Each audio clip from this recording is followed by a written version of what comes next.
We're here. We're live. Bree's talking about a vibrator. Welcome in, everyone. Greetings and obeisances. Look, this isn't my fault. You all decide to talk about this sort of thing seconds before we go live. You're the one who brought it up. No, I didn't. Your phone vibrated, and I said something is going vroom vroom, and that's it. That's all I said. Yeah, sounds like it's your fault, Nick. What? Anyway, welcome in, everyone. I'm getting GM foreshadowing of how it's going to be impossible to power through these types of conversations in the session. Just be glad we did an intro with everyone shouting mechs. Yeah. But you know what you can shout? It's not too late. Happy birthday, Nick. No. No. I like the way that Pixel's Discord avatar is just sort of looming over from behind us on the stream. Constantly, yeah. We don't prepare anything. Yeah, it's like he's the villain. He's the villain. Yeah, exactly. It's like he's the villain of a pulp novel. Yeah, he is. It's called The Good of Icon's Adventures. I can make a version that is like slightly faded to complete that effect for you. Hey everyone, welcome to the latest shit show.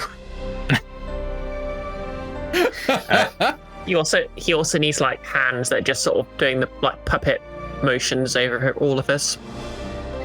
If you've got a nice cozy drink with you, maybe a little snack, and you're feeling a bit tired, then you're in the perfect mood for this session.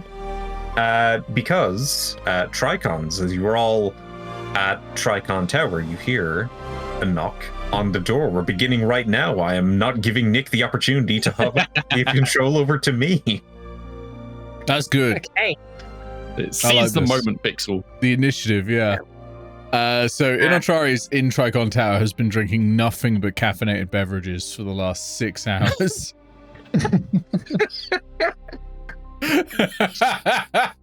No, I'm kidding. He's feeling drowsy already, but he goes to the door and he opens it up. There is a small, what appears to be some kind of, you wouldn't refer to them as this, but the character archetype would be Cockney Orphan. So, hello, mister. Cheese. It's a kanku, why not? Or a bird folk of the flightless variety. An ostrich. Sure, why not? It's a Cockney ostrich. A cockstrich.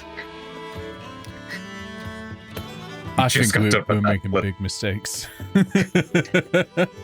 We don't want to be stretching cocks here on HisCursedness.tv. Well, let me tell you a story about a guy. Oh no! No! Absolutely not. So we convened at 7:30 today to play some tabletop. I'm extremely tired. Nimbus has been casting sleeplessness on me for like the last 3 days. Your player character has been casting this spell on you. Yep. For 3 days before you knew that you could cast sleeplessness. Oh no, I knew I've had it for ages. It's a ritual, in fact, so it can just be continually cast on me. Okay, well, the Cockney ostrich looks up to Inoltrare, or rather, looks face to face, because you're pretty much the same size. Hello, mister. Express delivery just for you. Do you even know who I am? You're, And they look at the package. You're one of the nerds of the tower, yeah? Well, if it says one of the nerds of the tower, it's not really an express delivery just for me, is it? Well, it's express delivery for the nerds of the tower. But not just for me, that's what you said. Well, I'm sorry, I forgot your hopes up for something a bit more personal. I thought maybe it was an orb. Oh, I suppose my pay is going to be done then. Yeah. That happens a lot to us kids. Oh, we have to ask you to fill out the satisfaction survey. No, thank you. Oh, Sorry, I'm really busy. I've got to shampoo my cat. if you don't fill out the survey, then it's even worse than if you give me a negative review. Oh. He that, appears to immediately fill out the survey. that Want to must be save really... Inoltrare from the anxiety. To you because their mum said you always give her a positive review.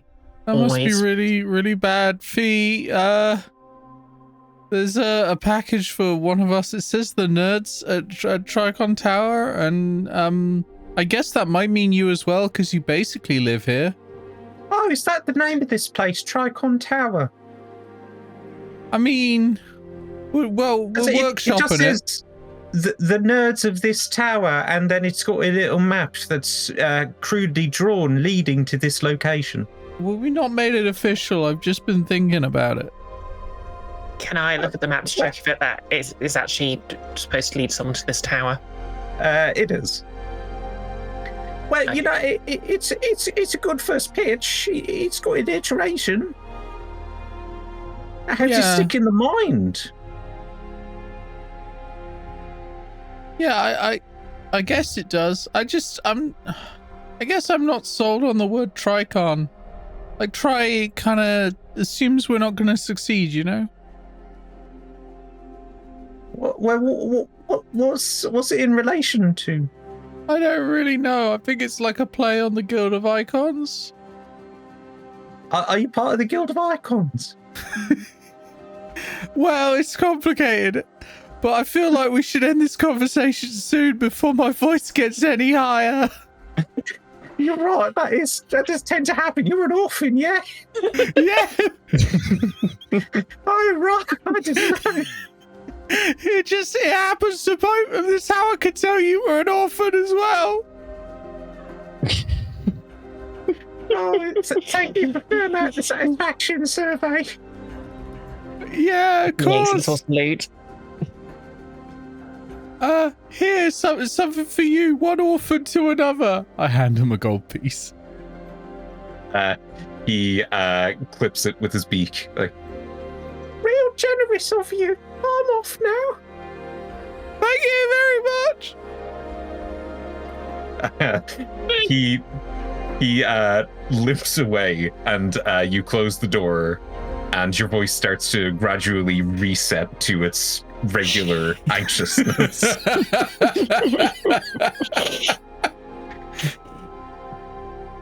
Wonder what that was, Thee. Like, a box just for us? That was a courier.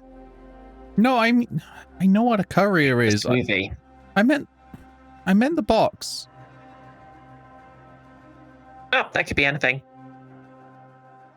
Should we find out? The box contains many mysteries in Inoltrare. So many mysteries that can be solved by opening. I'm just waiting for you to... Fee makes their cape billow.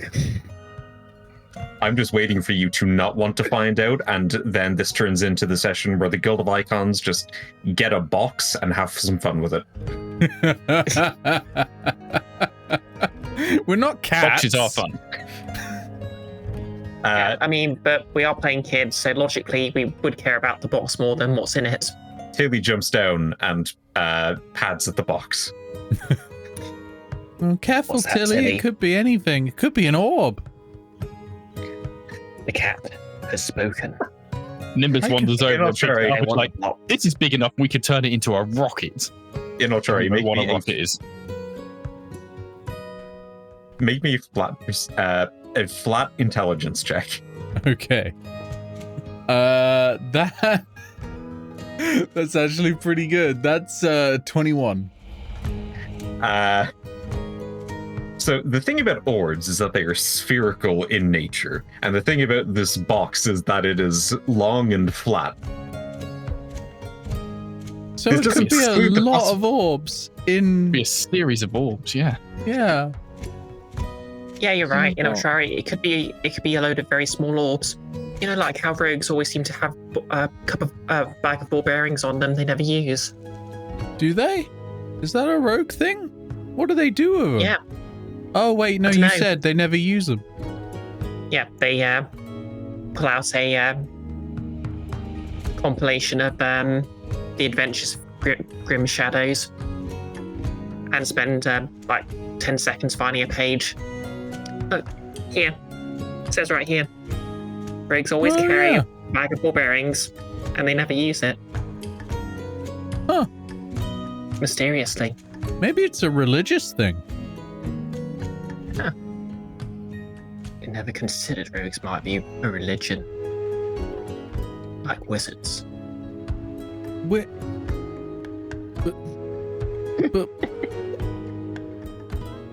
we are slowly venturing into that reality where you don't open the package, and it is an episode about faffing around with the box. I mean, whilst Fee and Inoltrare are having this conversation, Nimbus just wanders over and picks up the box and just opens it and starts taking things out. Oh, Nimbus, careful, there could be an orb in there. Thank you. Is there an orb in there? And make sure Tilly gets the box. You're not sure why, Nimbus, but you feel like there is an ethereal presence that is just thanking you. Okay. Whatever is in the box, Nimbus just takes out and starts handing to Fee and Inoltrare, and then takes the box and puts it over his head. Okay, well, Fee, you were handed the thing first. Inoltrare, there isn't a second thing, so you're empty-handed. I hold out my hand and receive nothing. Nimbus is still putting things out as if there is more to come. It's like, there's loads in here, sure. Here you go. There's some of that paper packaging that's put in to stabilize it while it's... I receive that. Nimbus thinks that's a separate item that has been put in the box. There's loads of them. Is this the orbs you're after? It gets out these tiny polystyrene balls. Those are protective things for the package, you know, to keep it safe. Ah, protective orbs. Fee, it's the book that was given to you all by Scribe down in the library. You know what, Nimbus? Why don't you keep hold of these? They might keep you safe in a fight. Put them in your pockets or something. It's okay, I never can get in fights.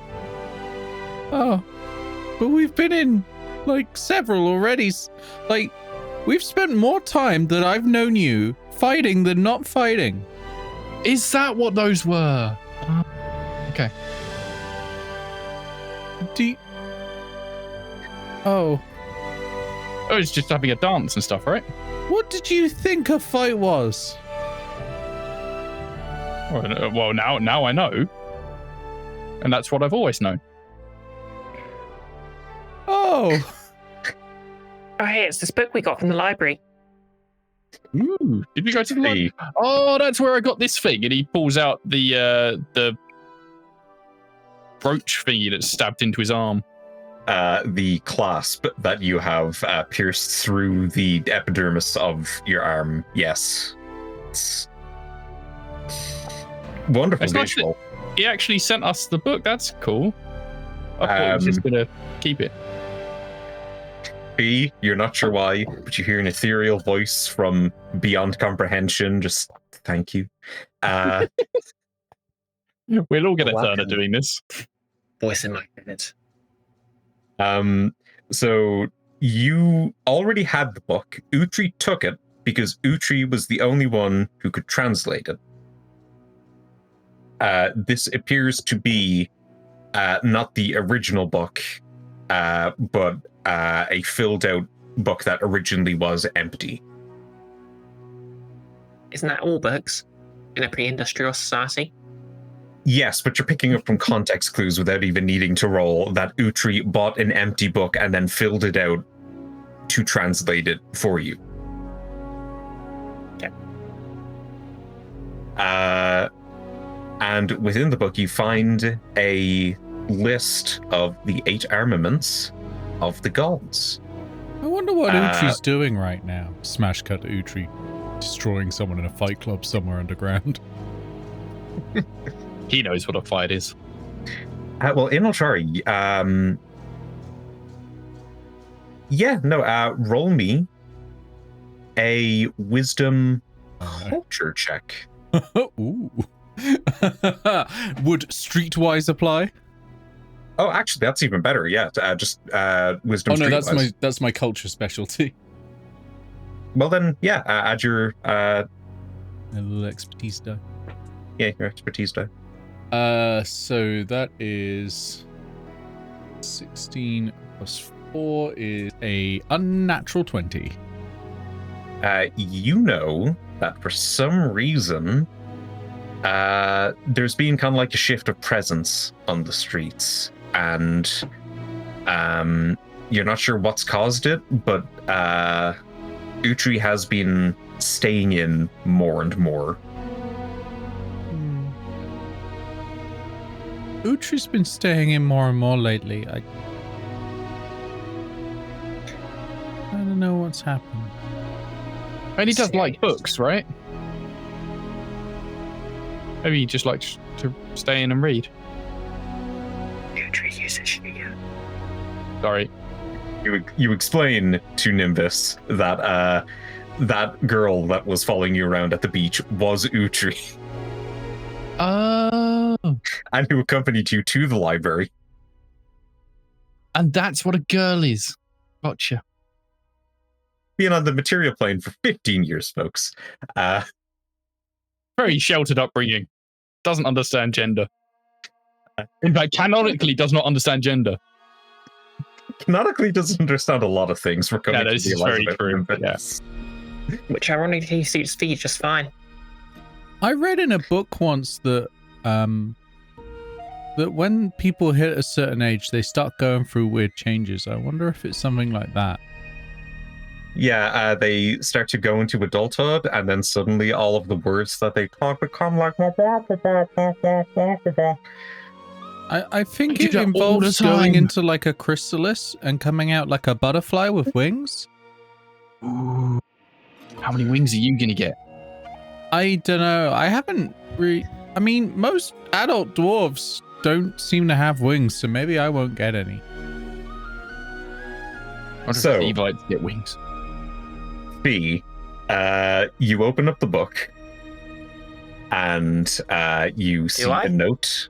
I don't know. Do you can opt not to open the book. I mean, to be fair, at this point, I know what's inside the book, so presumably I opened it. Yes, you open it, and on the first page there is a note from Utri explaining that she's going to be busy for the next while, and she's not mentally in a good place right now. But that she has done her best to translate the contents of the book that are that seem relevant to what you want to track down. Inoltrare nods sagely. Ah, yeah, the chrysalis time. We should send fruit or something. Does fruit help if you're in a chrysalis? I heard you're meant to send like ice cream. Mm. We had that at the beach. Yeah. That's what we should do today. Go and find ice cream. You can abandon the quest and go and find ice cream. And never sleep again.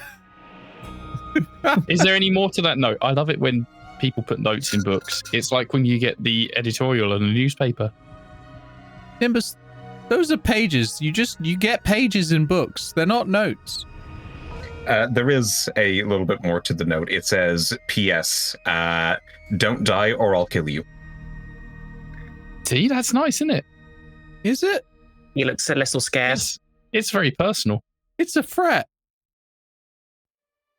No, it's a... encouragement?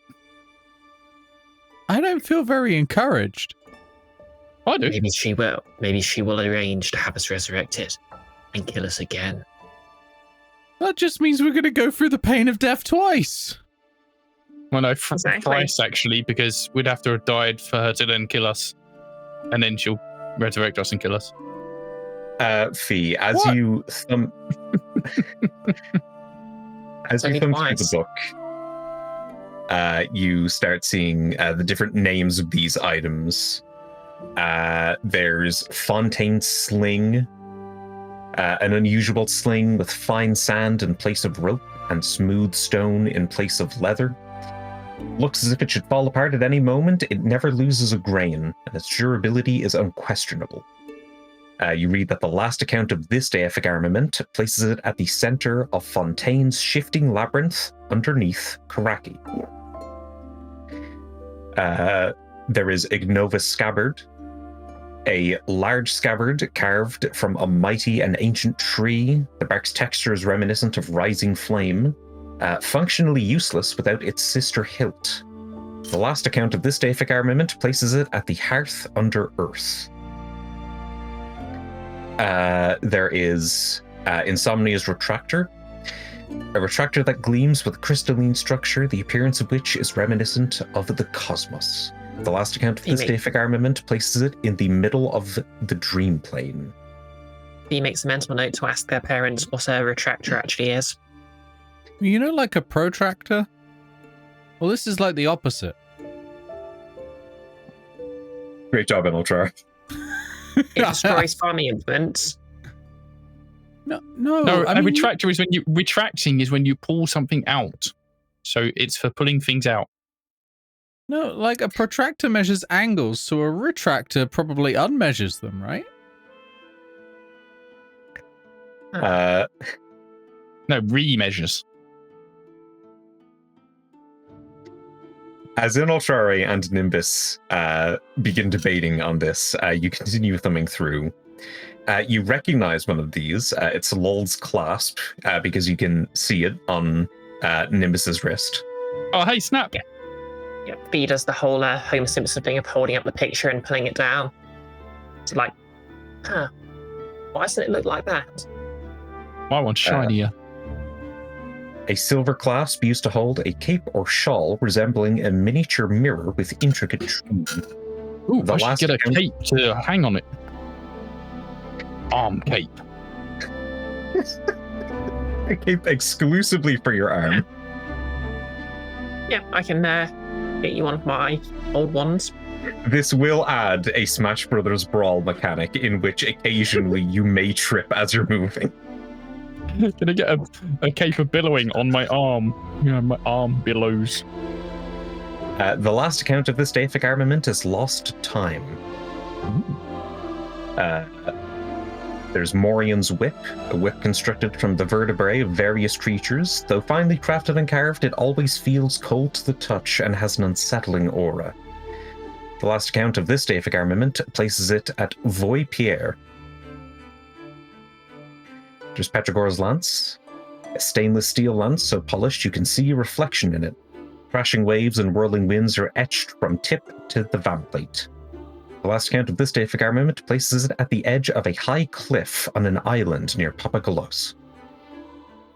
Preteritus' spear, a simple spear, unassuming in every way. Pageantry confers little to no tactical benefit whatsoever. Certainly none that is not outperformed by surprise. Last account of this deific armament places it in the Emerald Forest. I'd have thought Preteritus' thing would be a book. The Quarreling Lover's Rod, a rod with a propensity for changing in appearance across ages and acquirers. It has taken too many forms to count. Last account of this deific armament places it somewhere in Korakii.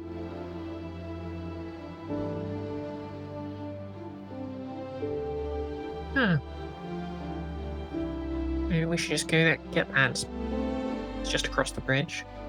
Wait, is Korakii different to Korakii? It's complicated. That was a great war. Nimbus, you would have been 5 for this. There was a civil war in which a huge chunk of Korakii sought independence and became Korakii. They really should have changed the name like more distinctly.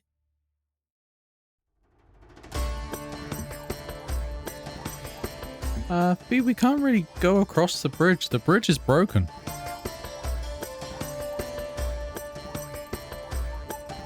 Never stopped anyone before, eh? We could take the ferry. You know how this is called, like, the Sundered City?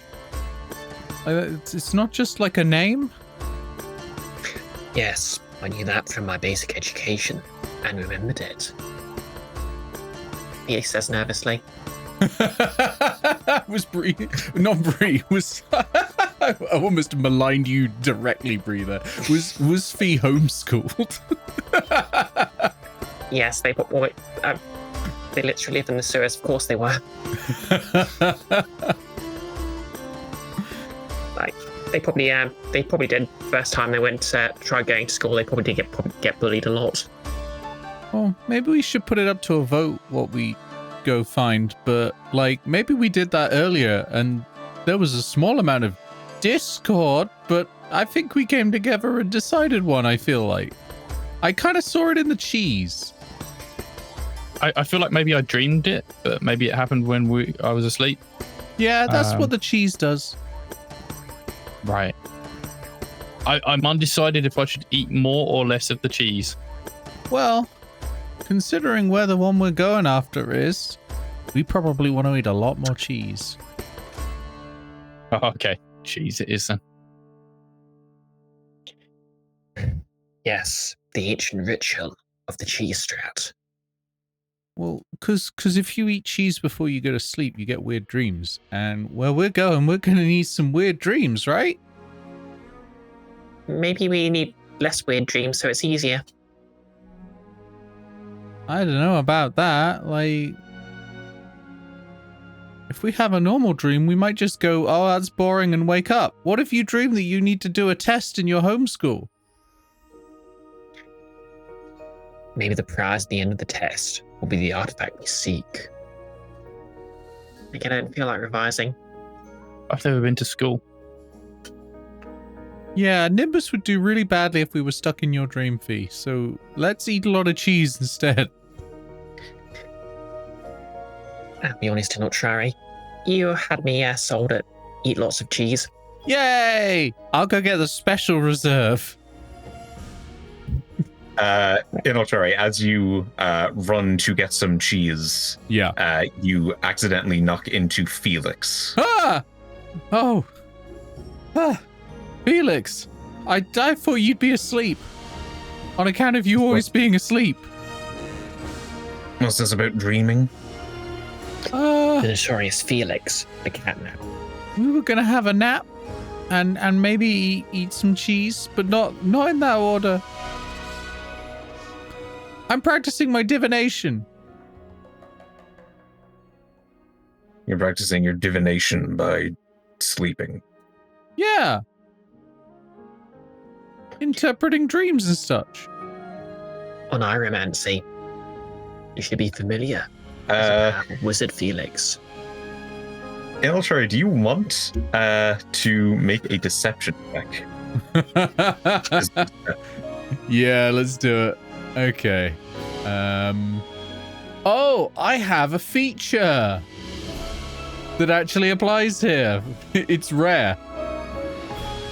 I can use intelligence for deception/persuasion related to any academic specialty and gain an expertise die on that. Now, my academic specialty is in either the planes or in prophecy, and I am lying about prophecy, and the truth is about the planes. So would you say that I can use intelligence in this case? Because I'm basically doing scientific bluffing. Okay. I insist.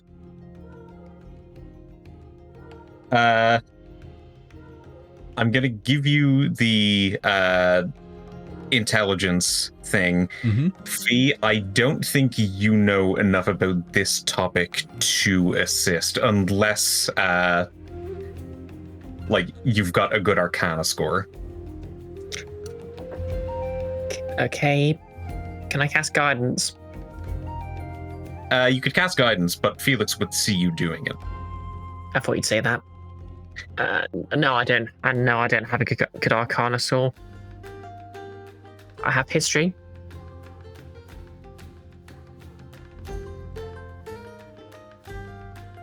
That is a natural 2 for 14. For 14? Wow. Damn. I'm very, very good at magic.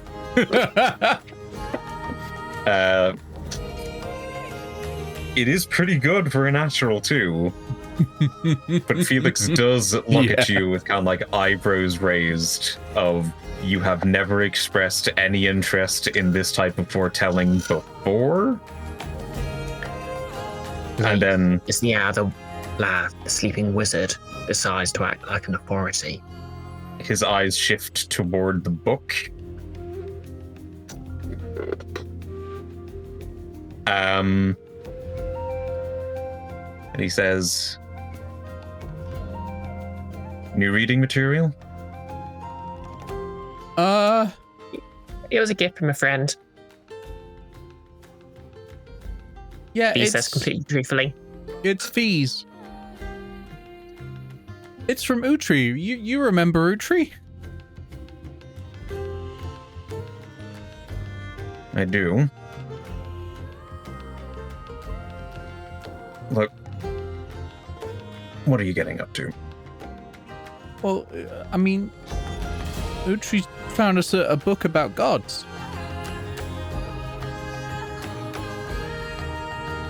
I mean, there's a lot of books about gods. Well, we thought we'd read it and maybe, like, you know, apply some of the lessons to see if we can improve our magic. What are some of the lessons in it? You should eat a lot of cheese and then go to sleep. You should eat a lot of cheese and go to sleep. That's advice in relation to the gods. I think it was about telling the future.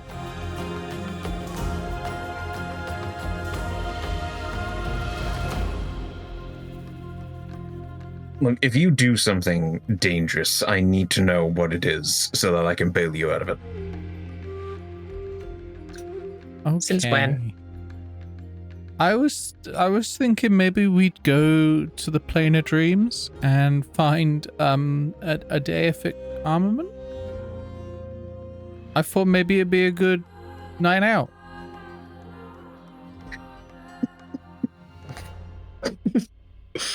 A, that's a night in. B, what do you know about the Plane of Dreams? Well, you gotta be sleepy to get there, silly. What do you know mechanically about the Plane of Dreams? DM, what do I know mechanically about the Plane of Dreams? Well, roll me an Arcana check and add any bonuses you have in the planes. Oh yeah, that's my specialty. Can I cast guidance? You can cast guidance because I presume this is not something you feel the need to be hiding. Yeah. Guidance yeah, is so a that based bonus D4, right? you gain an expertise die. So if it's a if you don't already have one, it's a D4. But obviously, if it's you already have an S. Bump it up to a D6 and roll the 1. Bump it up to a D8, actually. My expertise die is a D6 because wizards are that good. Okay. Oh, I've rolled very well. Hang on. I'm going to do a lot of numbers. 31. Inoltrare, you know that the Plane of Dreams is a plane that is connected to the material plane through a few different layers, but is connected directly to pretty much every dream of every creature that's intelligent enough to dream. You know that if you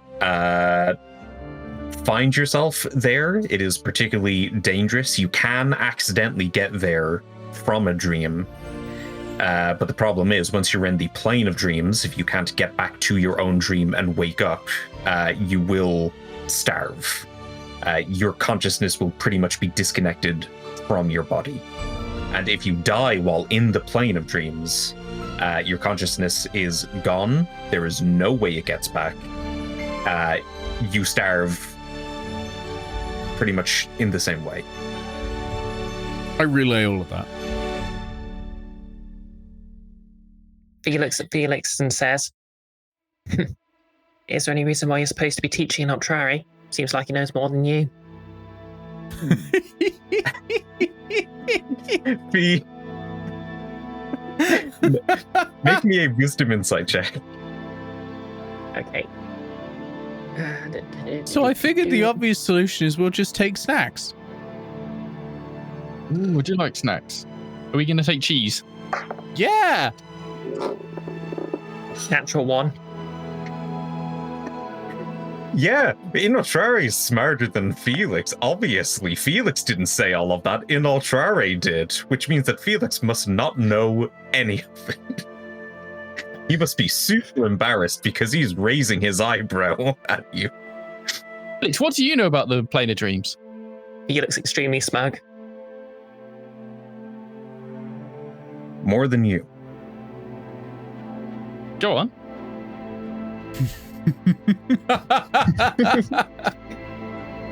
He continues to look smug. Look, your friend already nailed it. Okay, all of the points that are important to you and what you're trying to do. Smugness intensifies. Here's a question. How are you going to get to the Plane of Dreams? Cheese. Cheese is how you get to sleep. How do you get to the Plane of Dreams after that? Confidence of that cheese. Leak cheese? I love Nimbus so much. Let me dial it back a bit. Getting to sleep isn't the problem. Everyone goes to sleep pretty much all the time. Oh, I don't. I think elves don't do that much. It was general metaphor. Anyway, getting to sleep, not the problem. Getting to the Plane of Dreams is the problem. Is it a bit like getting to the astral plane? Because I can't do that one either. You could get to the dream heart by going through the astral plane, although that's a completely different type of danger, and you would be searching for quite a while, considering that it is, as far as we know, infinite. What if Yeah, we I'm try not to supposed go to to the astral sleep planes yet. That's while later. we're sleeping? If you go to sleep while you're sleeping, the dream will just progress to a different point. Oh, okay. Look, to get to the dream plane purposefully, you need to be incredibly lucid while you're in the dream. My parents said I'm always lucid. I presume they mean that in a different manner. Oh. Okay, so how do we get lucid? Well, you could practice for years. No, that won't work. Is there a That sounds like a long shortcut? time. There is a shortcut. But first I gotta ask. Why are you trying to find Eight Armaments? Well, it might be fun. Oh, it's in a prophecy. It's in a We prophecy. think it might help our friend. I thought it might be fun. You think it might help Utri? I thought it might be fun.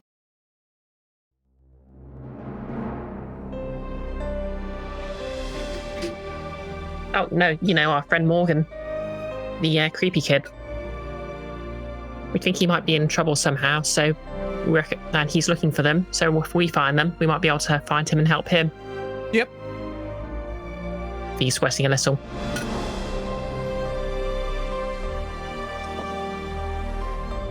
Give me a charisma persuasion check. Okay. Would you count this as negotiation? No. Okay.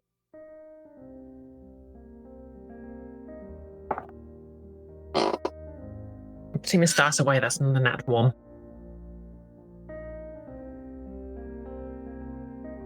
Look, I can't stop you from doing this. But do you know if this is gonna help your friend?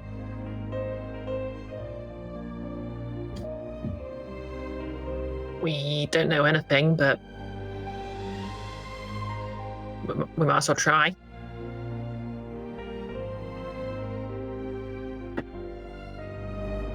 Look, Inoltrare, you understand how dangerous this is going to be, right? Sure, but we've dealt with dangerous before. I just want to make sure that you're going into this with some notion of a plan of how it's going to pan out in case you're successful, to make sure that it's worth the risk that you're taking. Yeah, I've prepared lightning bolt. We'll have Ringo to protect us. Wait, who's Ringo?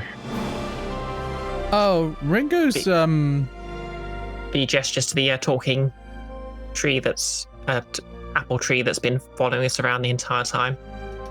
Hello, you probably didn't see me because I'm miniature. I didn't. That's the first time I've noticed this. Well, it's nice to be noticed, even after however long I've known you. I don't know, like every time. 2 weeks? Have I known you I've not known you 2 weeks. I've known you like for about 10 seconds since you started talking to me. But hi, nice to meet you, Ringo. Thanks for protecting us. What do you do? If you've been around for 2 weeks, it sounds like you maybe should have noticed me sooner. I can't do that's a not today accent. All right. Well, yeah. Apparently, we got the tiny tree. What would you suggest, Felix? I have a collection of incenses. I can hang them up, and if you fall asleep in the midst of the incense, it'll make your dreams incredibly lucid. Cool. Is this the stuff I saw you buying from someone in a shady alleyway one time? I buy lots of things from lots of people in lots of shady alleys. You're going to have to narrow it down tremendously. Oh. Okay, fair enough. Now, when I say incredibly lucid, I mean when you go into your dream, you're not going to be able to manipulate it all that much. In fact, because you're pretty much doing this for the first time, you won't be able to manifest anything at all. Oh. You will be so connected to the idea of reality that you'll go in pretty much how you are now.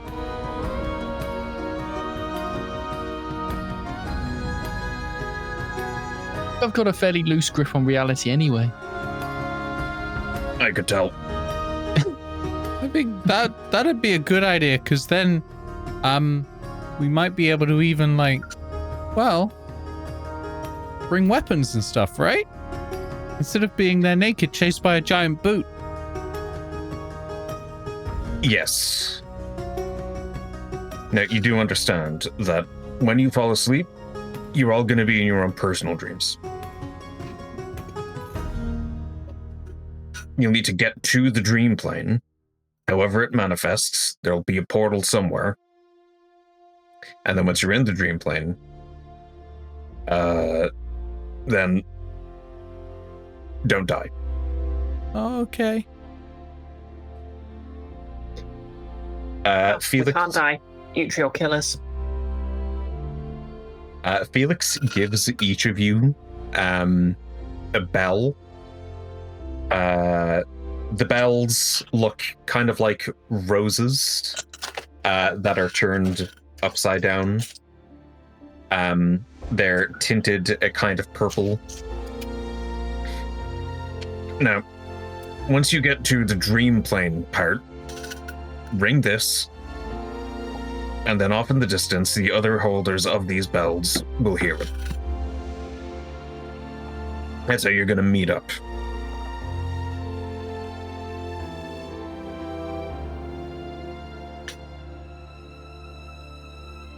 He immediately starts ringing the bell. How do we get the bells in our dreams? Ding ding. It sounds like a bell. Ding ding. Ding ding. Ding ding. Remember, kid, you're going in lucid. Anything that you have right now, it's going to go in there with you. Oh, okay. Will my cat come with me? Ding ding. Ding ding. What if we just all hold hands when we fall asleep? Will Ringo come with me? Ding ding ding ding ding ding. If any other creature is in the dream, it's not going to be that actual creature. Ding ding. Okay. Ding ding. Holding hands, Ding ding. if it makes you feel better, do it. Ding ding. That doesn't mean you're going to go into somebody else's Ding dream. ding. It does make me feel better. Ding ding. Ding ding. Ding ding. Ding ding. Okay, well, I'll Ding, hold ding. your hand Ding ding. and Ding ding. Ding ding. Ding ding. Ding ding. Ding ding. Ding ding. try to dream of nice things. I don't know if it'll affect it, but whenever I'm thinking of bad things before I go to sleep, then I dream of bad things. Usually the boots. Why don't you like boots? Oh, I normal boots are okay. It's just when they're giant and they try to squish me. Oh, You nod solemnly. right. I should mention. The dreams are also going to change a bit because of the mist. Your lucidity will affect you most of all, but it might do weird things to the dream itself. Oh, okay. Well, I don't think we got much choice. I don't want to sit down and learn for like years. Felix gives you a nod and he goes upstairs, comes back down with a box, opens it up.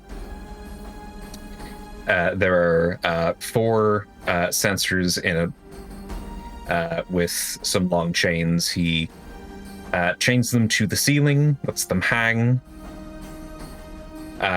puts in some particular incenses, then begins lighting them one by one, using magic because it's cooler than lighting a match. Alex, you seem very prepared for this. Do you go to the Plane the Dreams often? I can help with this. The cast produce flame. Okay.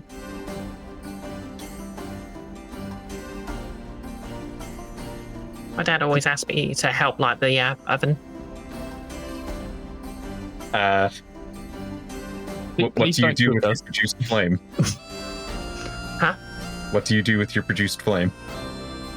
Try to light one of the incenses, I guess.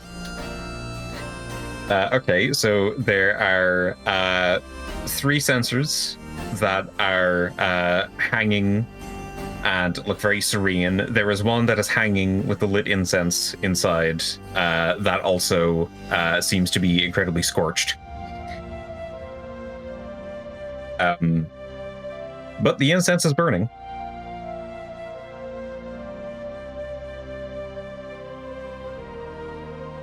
And as the incense burns, the mist begins to fall down onto the ground, creating a small layer of fog.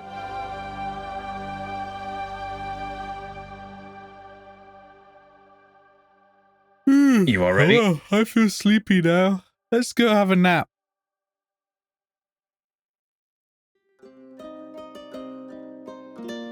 Nimbus is still holding Inoltrare's hand. Yes, I won't let go. I don't do this sleeping stuff much, so it'd be good to have a guide. Well, you gotta He sort close of your eyes and be quiet, okay? V sort of sits down next to Inoltrare and Nimbus and starts reclining.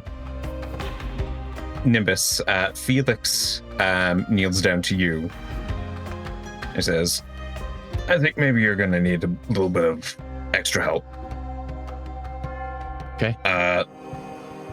No reason. He hands you his wand. Just like, hold on to that. Okay. And then he gets onto the cushions of the couch, which he has placed down onto the ground, and begins drifting off.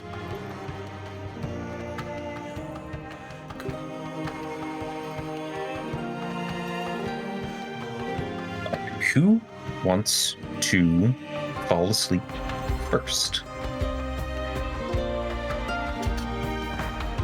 Inoltrare. I think it would be someone other than Nimbus, because Nimbus would need an example to follow. I think Fee would try to fall asleep last because they sort of want to make sure everyone else is okay.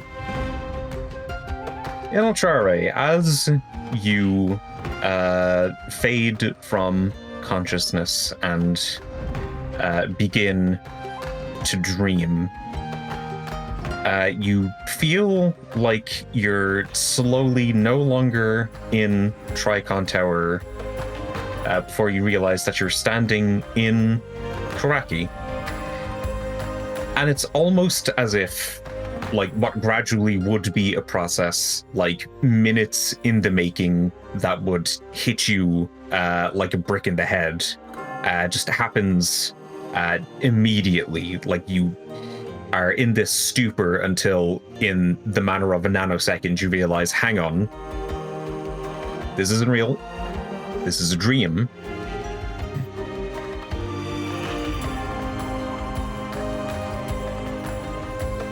Oh, this is weird.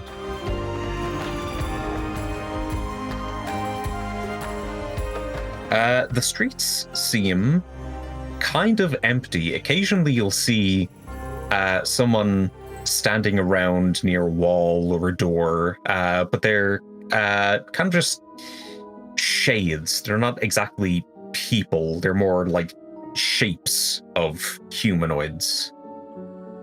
They have faces, but they're not detailed at all. It's kind of like a low model from a video game, low quality. Low poly. Not really low poly. Like they are in the shape of a humanoid, but it's just like any distinctive features are just like a blur. Like the less detailed models that you get that the game will load when something's more distant to save processing power. Oh god, I've fallen asleep into the Unreal Engine. Oh god, I hope it's not Mind's Eye. Texture pop in about 10 minutes. Yeah, so you walk around this dream version of Korakii, kind of taking in the sights. And because Korakii is a large city with a lot of architecture that in especially recent times has been built alongside each other and like have been parts of the same projects. It kind of blends together, and so in this dream there's a lot of buildings that seem to like repeat or just like similar to each other one. And as you were walking, you notice that in front of you is somebody whose face is not blurred. You recognize quite well. It's Inoltrare. Are you me? Or am I you? You are me.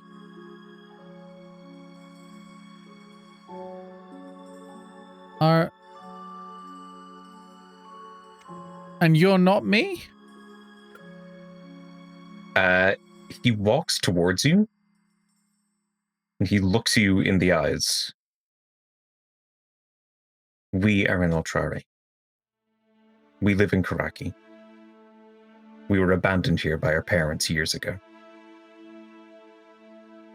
Is this like when like 100 mimics turn into me? You a mimic? We are Inoltrare. We live in Korakii. We were abandoned here by our parents years ago.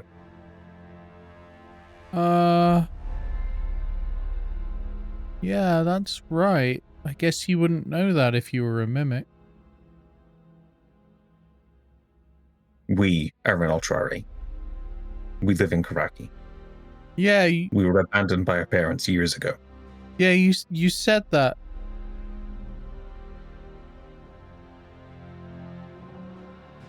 Is this Inoltrare wearing the same clothes as me? He is.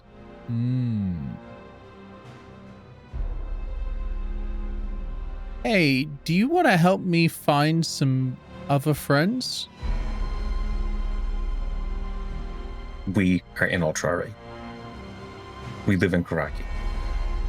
We were abandoned here by our parents years ago.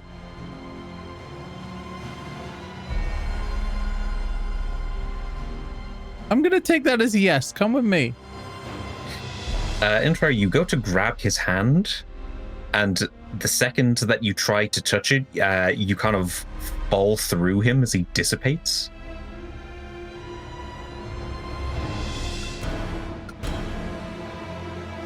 Oh. You hear a voice from around a corner. It's like, Inoltrare? That you? Yeah, who's that? Rounding the corner, it's Fee. Oh. Hi, Fee. There was like another Inoltrare here, but they only said one thing. Well, 4 things. 3 things? 1, 2, 3. 3 things. Hey, I live with my parents in the sewers. I was born in Korakii. Huh. That's weird. I mean, you're an Inoltrare.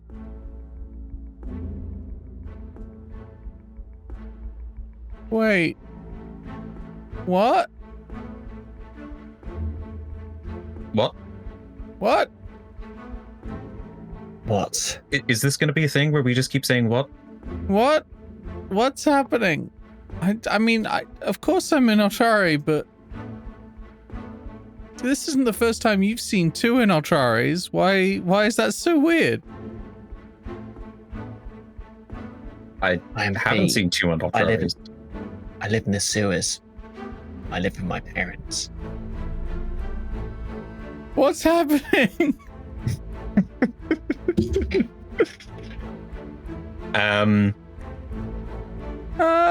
Nimbus. Welcome to the astral plane. Oh no. Oh crap, I'm here early. You find Took a yourself wrong floating, turn. just adrift, an endless sea of stars, gigantic dead bodies, rocks of different sorts, and swirling portals all around as far as the eye can see and beyond. And then your mind snaps into place. This isn't real. This is a dream. You need to find the portal out. Felix told us about this, didn't he? Okay. Remembering that Felix told you about this, you reach into your pocket. You take out Felix's wand. And then... Right. How do wands work? Well, you would know how wands work. You wave them around in a particular way that you have learned to cast a particular spell. Just starts pointing it randomly through the astral plane. You point it randomly through the astral plane, and you feel like you've been doing that for about 5 minutes until you feel a hand on your shoulder. Oh. Having fun? No. He takes the wand off of you. Huh. So that's what it does. Oh, I just homed in on it. Okay. Now, I would have led you to the portal to the Dreamplane that I came through to get here. Only, can't help but notice you're dreaming about the astral plane. Yeah, this is what usually happens when I go to sleep. Yeah, well, that's a problem, because that portal, which should have stayed open, closed. Oh, crap. And I can't help but notice that there are a bunch of portals around us right now. Yeah, there's lots in the astral plane. What do you want to do? Pick one? Unfortunately, that is the way that we're gonna have to do this. Try to veer towards the ones that look pinkish purple. Well, maybe we can do something to try and figure out what's the best one to go to.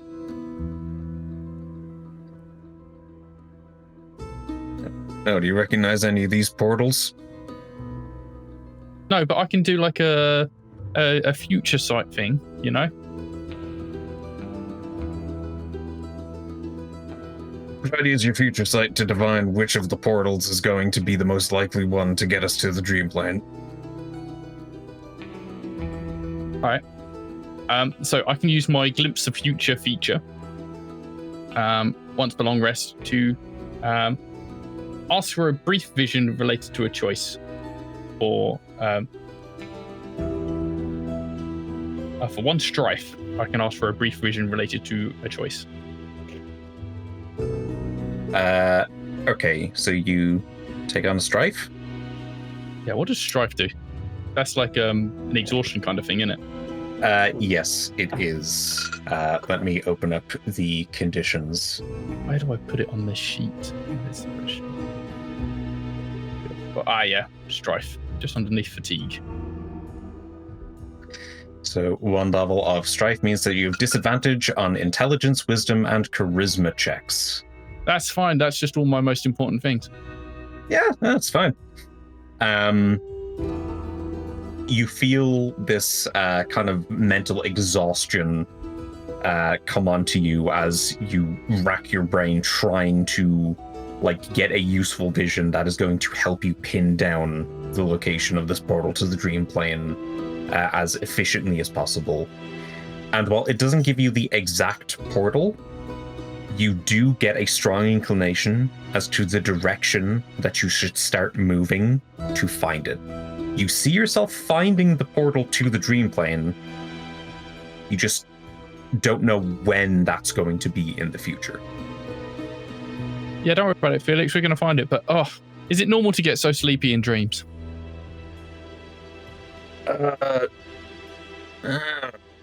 Actually, he gives you kind of like a... Well, it's that way somewhere. It's Felix. He is a person who sleeps a lot. He follows your finger and it's just like, well then, you lead ahead. Nimbus, unlike the last time that you were forcefully shunted into the astral plane, you're able to move here. Move in the way that usually one would be able to through the astral plane, and that is, you think of moving in a direction and you move in that direction. It's pretty nifty. Nimbus is doing the whole swimming through space kind of thing. Doesn't need to. It's just what they're doing anyway. Yeah, you're doing swimming through space. Felix also finds it a bit novel, so he's doing kind of a moonwalk.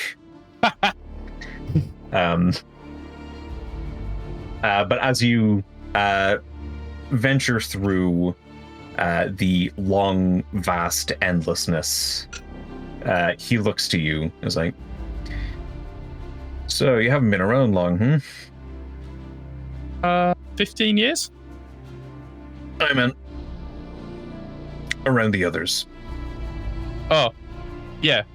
2 weeks? So I've got to ask, why are you helping them? I was told to. You're told to? Yeah, I'm supposed to help people and figure out what I'm gonna do and save the world. Okay, then let me ask you the same question in kind of a different way. What motivates you most to help them out of that? Is it your purpose? Is it the fact that you're helping them? Is it because you want to save the world?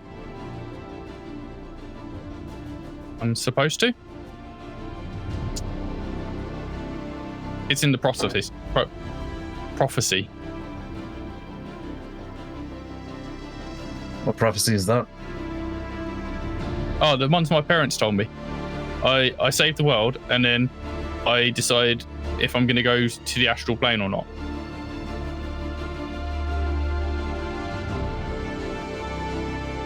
Well, something has to be behind the motivation for the prophecy. Are you doing this just to complete something you've been told you're going to do? Or do you genuinely want to help these people? Helping people is nice. But also the prophecy. All right. You eventually reach a portal that somewhat matches the description that Felix has given you for what trends towards being a portal to the Dreamplane. You poke your head through. Make me a dexterity saving throw. Ooh. Oh, I am bad at these. Okay.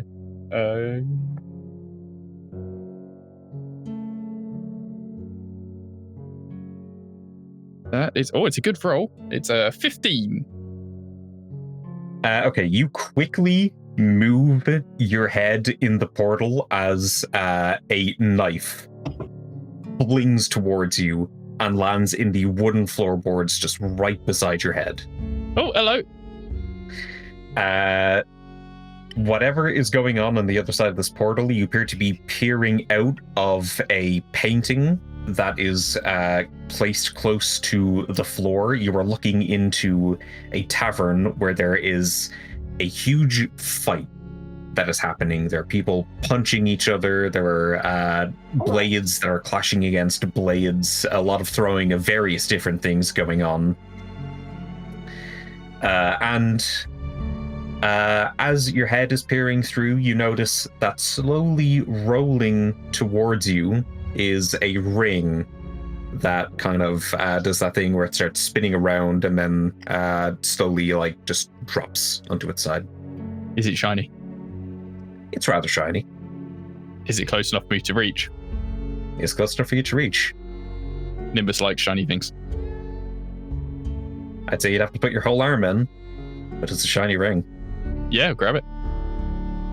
All right, another dexterity saving throw. Oh, that's not so good. That's a 1. Not on that one. And that one would have been great, actually. Yeah, that one would have been great, but it's not in that one. You see that some shards of broken glass from a bottle just get littered across the floor where you're reaching. Some of them do hit your arm. You take 3 piercing damage. But you are able to grasp onto the ring and you're able to pull yourself out of the portal. And pull my head back out. And... Hey, Felix, there's one of those fights that Inoltrare was talking about. And I got a shiny ring!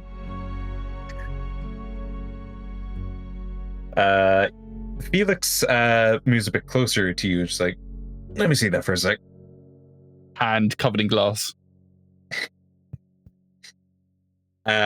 Felix makes a motion with his hands, kind of a flick away, and you see the glasses, the pieces of glass kind of pull out of your arm as gently as they can dissipate. He takes the ring, he looks at it. This is a smuggling ring. I've seen one or two. Ooh. He hands it back to you. Someone was smuggling a ring. Well, probably, but the whole thing about a smuggling ring is that you smuggle other things inside of it. Ooh. Is there anything in it? He takes it. He gives it a tap. Gives it a few taps. Not that I can tell. Oh, that would have been cool. It would be like a double treasure. You should hold on to it. Extra dimensional space and all that. Yeah, I think Nimbus takes it and like attaches it to Lalis's class. Just it's a ring. They don't understand jewelry and stuff. Okay. Felix says to you, just don't put it in another extra-dimensional space, or else there'll be an explosion, and if you live, you'll be here. Which I suppose isn't a problem right now. See, so it's actually probably a good idea to keep it on the class, because if I put it in my hand, and then I put my hand in a bag of holding, then fuck. Sorry, excuse me. I don't care. So you begin venturing forwards further into the astral sea. Yeah, I guess it wasn't that one. Fee, Pay you attention. have been trying to stay awake to make sure that everyone in the room is safe before you fall asleep, until you realize that they're not there, and you're not in Trycon Tower. You are on a rooftop in the twilight of night, and suddenly it hits you. I make my cape pillow. You're sitting down, but your cape jostles a bit underneath you. You realize that you have accidentally fallen asleep. Curses taken by the spirit of slumber. You see a hand come into view that is offering itself to yours to help you up. It's like, what are you doing down there, Night Rogue?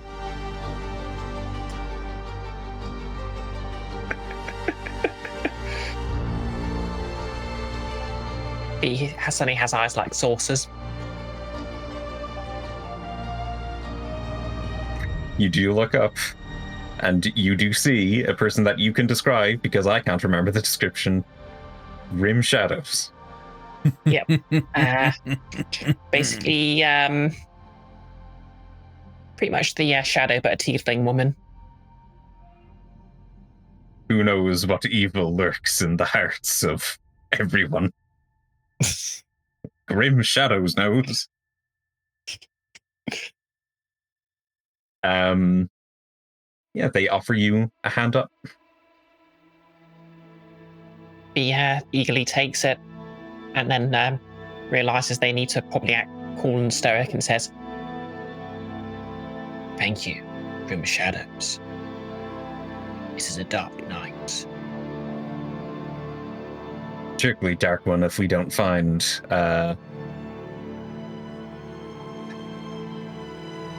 what's the worst name for a bad guy that I can think of? The pheasant. A particularly dark night if we don't find a particularly dark night if we don't find the pheasant. Oh, what foul deeds are they up to? Good one, Night Rogue. Apparently, they intercepted a delivery of precious jewels. But the thing that Grim is most interested in, they only took one.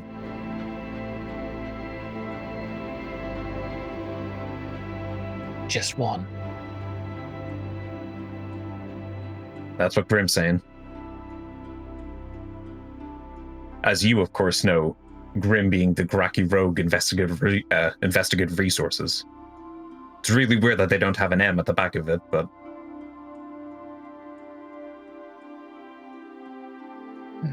No doubt Bard are behind this. No doubt indeed. Don't worry. We'll find them. And whatever the bad and rotten destroyers are planning, we'll stop them. Fee, as you follow Grim Shadows as you both leap off of that rooftop and onto the next. You feel yourself, like, you know that you can see an entire city in front of you, but somehow you feel like you are crossing a panel on a page. And you look up into the sky and you see a subtitling box that says Grim Shadows issue number ? With the title Semper Fi.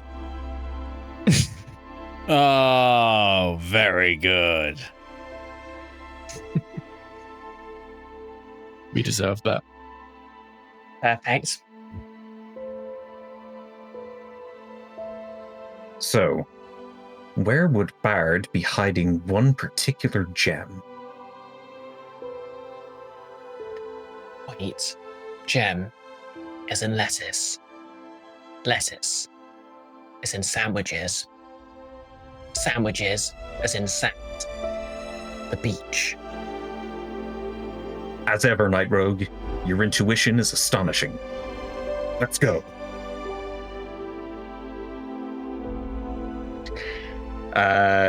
You feel like a few pages are being flipped, and then suddenly you're at the beach.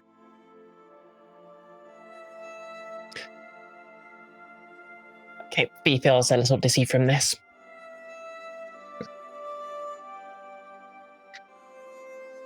What's gotten into you, Night Rogue? You seem a bit out of the game today. Nothing. I was just considering something. They make their cape pillow. Well, I'll search in this direction. You search that way. Find anything? Let me know. Gossip boss. You both begin to walk away from each other. And it's a bit of walking before you see a shadowy figure creeping in some bushes. Okay, can I tell anything about the this bush creeper? They have a rather small frame. They're close to your size. Okay, am I within 10 feet of them? I'd say you can get that close. Okay, if I get within 10 feet, I get blind sense. Nice. They seem to be padding the ground, searching for something. Oh, I knew that Lua was a bad idea.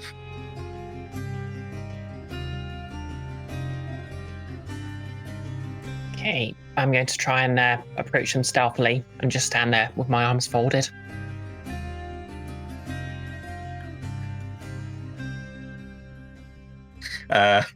They don't look in your direction. They're continually like shuffling in the sand, trying to find whatever they're looking for. It's like, oh jeez, if I don't find this. Oh. Okay, do I recognize this person? You don't. Okay. Yep. I sort of look over them and say, "Can I help you there, citizen?" Ah, I'm not a citizen. I'm Bard. I mean, I'm not Bard. I'm a citizen.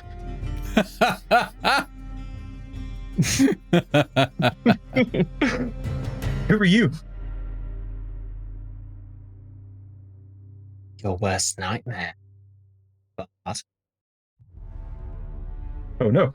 Could you be Night Rogue? Grim Shadow's cool and awesome new assistant? okay, I've got a question, GM. Is this literally the fan fiction this Utri found? Gone to self-insert town. It's a dream. It doesn't have to be canon.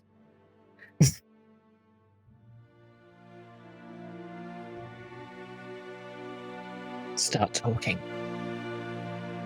Do you like long walks on the beach? I guess you do.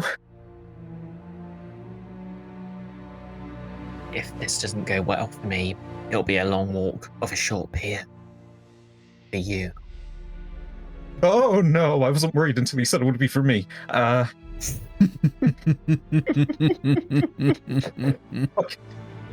You want the big guys. I'm worthless. I'm so worthless I lost the key to the abandoned bear trap factory. Can I see this key anywhere? You can't. Can I try and find it? You can. Where'd you drop it? Well, somewhere along this entire beach. Well then, we better start looking. You know, you can look, and if you find it, tell me. Yes, sure, I'll get right on that. He starts looking for the key.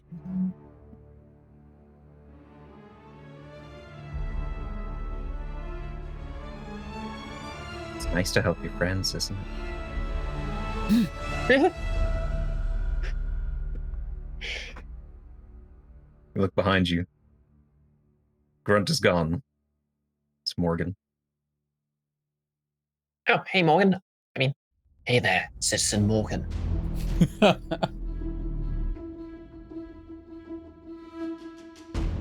You know, I've always appreciated your help.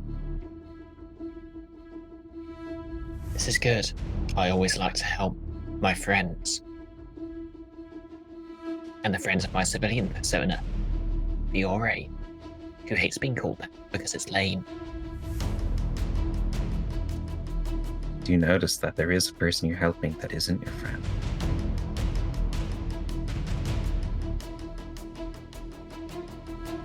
I'd like to think I have many friends. Do you think Capulet really counts as a friend? Yes? The way they treat you doesn't seem very friendly. They're just prickly. You know, my mum says some people just, you know, just aren't that sociable, but it doesn't mean they don't care about you.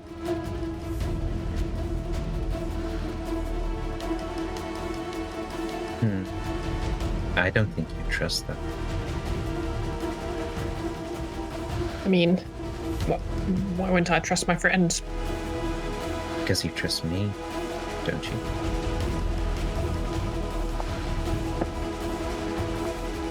Yes. I say after pausing for way too long. And how could you trust Capulet? Well, she's, mistaken, right? You're trustworthy. Of Being course wrong I doesn't am. make someone a bad person.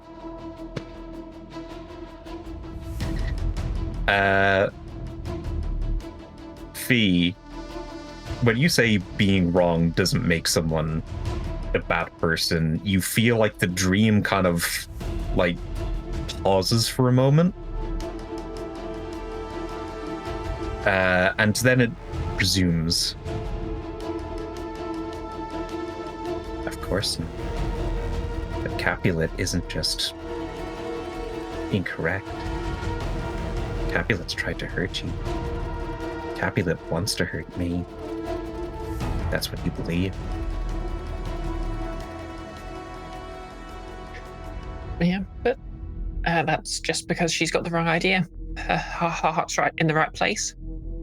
Wait, when did she hurt me? You're the one that she was hunting. I mean, all she really did was sort of ride on my back for a bit, and that was fun. If she still thought that you were me, you know what she'd do to you. Yell at me?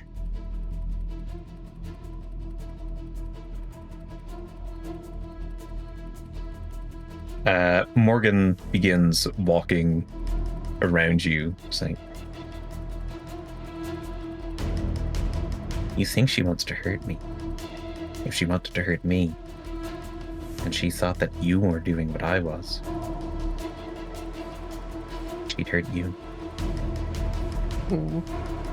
What are you doing? What am I doing? You're not doing anything wrong. We just need to make sure she knows that, and we can clear this whole thing up.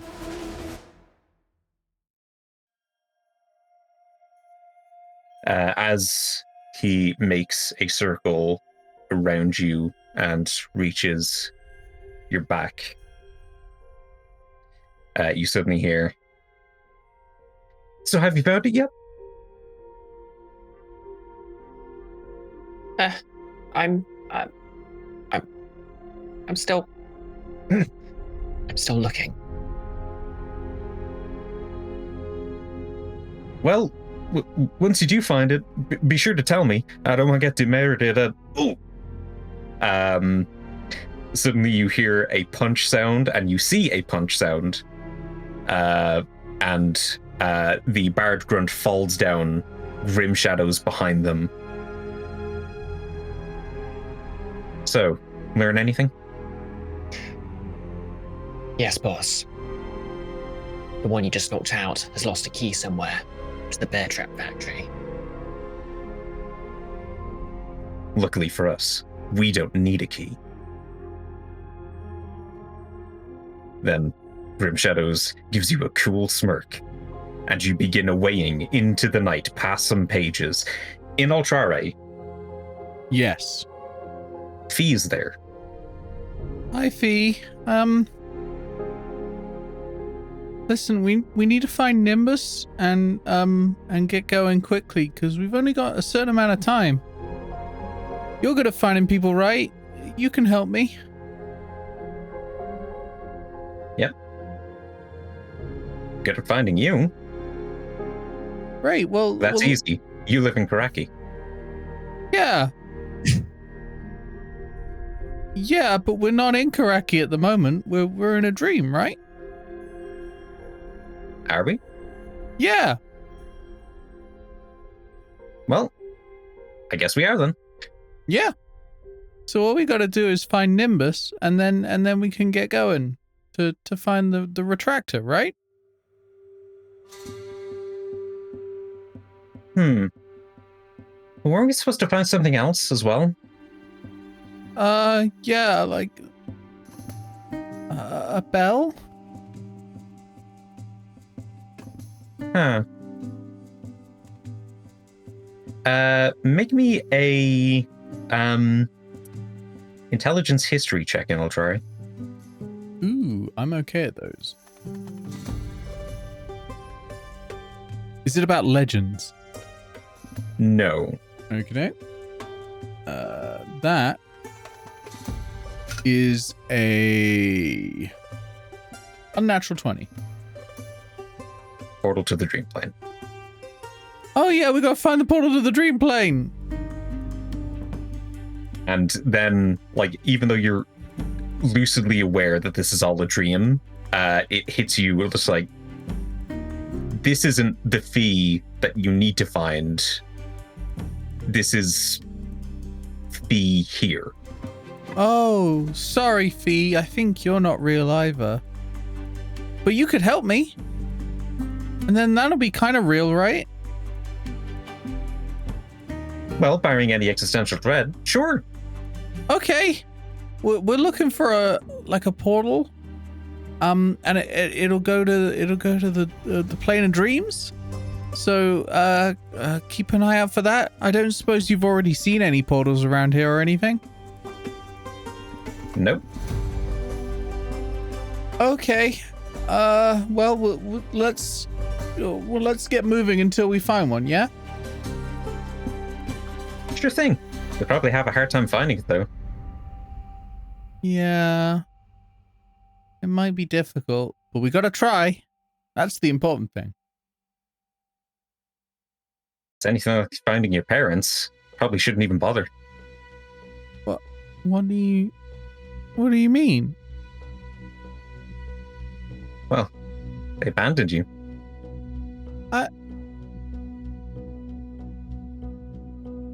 You're not like Fee at all. But you're like Inoltrare. Yeah. I am Inoltrare. I'm the real one. You are so Inoltrare. Yeah. I'm gonna go find that portal now. Okay? I've decided I don't want your help anymore. Okay. See you later, Inoltrare. Okay, bye. I'm gonna stomp off. Looking for portals in this city. As you walk down various alleyways and openings, you're realizing that this dream really is just a collection of what you unconsciously think Korakii to be like. Occasionally you'll come across a landmark, but everything in between is kind of miscellaneous filler. There's no rhyme or reason. They're not even labeled buildings. They're just buildings that exist to exist because cities have buildings and Korakii has buildings, and they look kind of like the architecture you've seen while you're out and about. And it's a bit of wandering before you find Utri. It's kind of like the background is looping. Hey Utri, are you gonna be mean to me as well? Nah, I'm done with that. Remember? Alright, I'm gonna keep moving. You're not real either. I mean, sure, I'm not real, but I can probably help you find the portal. Oh, then yeah, let's go. Let's find the portal. Wow, you're way more helpful than Dreamplane was. Yeah, I mean, it has to be in Korakii somewhere. Yeah. You live here. Yeah, exactly. Has to be.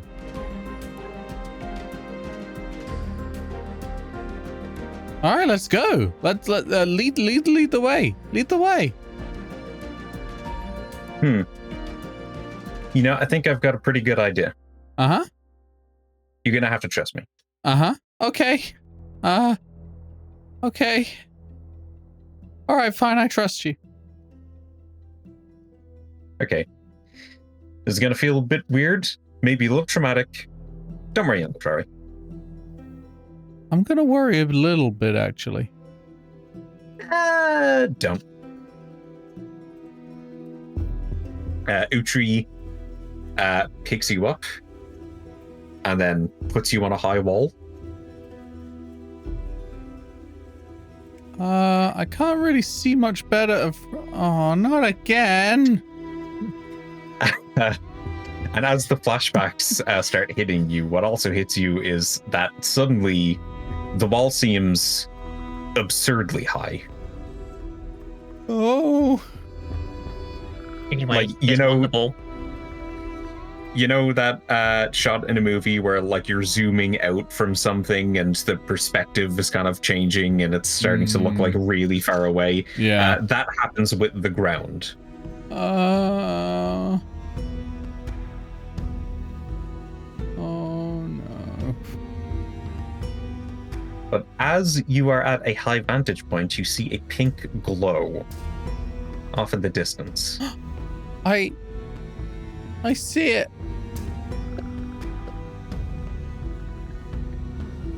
You would reckon that if you were to glide over there, you wouldn't quite reach there, but you will, like, know where to go. Okay. It goes nothing, and I kick off from the wall and start gliding over there. Screaming all along. As you're gliding, something starts flying beside you. It's like, oh, hey, kid.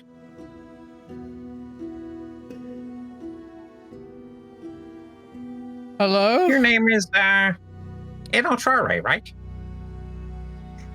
Yeah. Where'd you come from? Just flying around. And that's how we know this isn't the real Gargoyle. I don't think Inoltrare particularly knows that Gargoyle doesn't fly. He just hasn't seen him do it. So, I don't know. I think he's going to believe this is the real Gargoyle. Well, I guess you're a wizard too, so, you must be in here for other reasons, right? I guess so. Do you want to help me get to that, and I point at the portal. Sure, why not? Yay, thank you. It's nice to have someone who's finally helpful for once. I mean, I guess Utri did help me, but I kind of don't think she wanted to.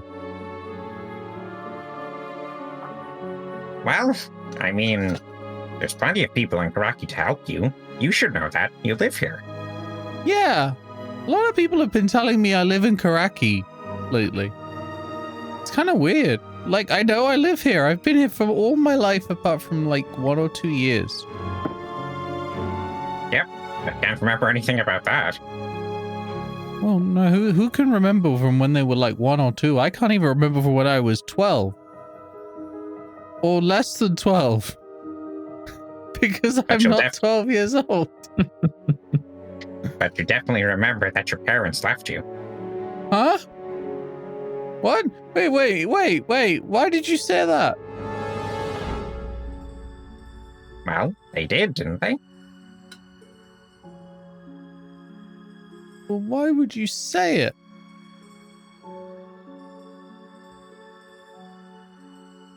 Because you're an Inoltrare. You live in Korakii. Oh, not Your parents abandoned again. you here. Go away, Big Bird. I just want to be on my own. He flies off into the distance in an opposite direction. What is up with everyone today? I'm gonna go find the portal. No one else had better remind me that my parents abandoned me on the way. You touch down on the ground, but Nimbus, you're not on the ground. You are floating through the astral plane. Kind of comforting, isn't it, Felix? Just looking off into the distance forever.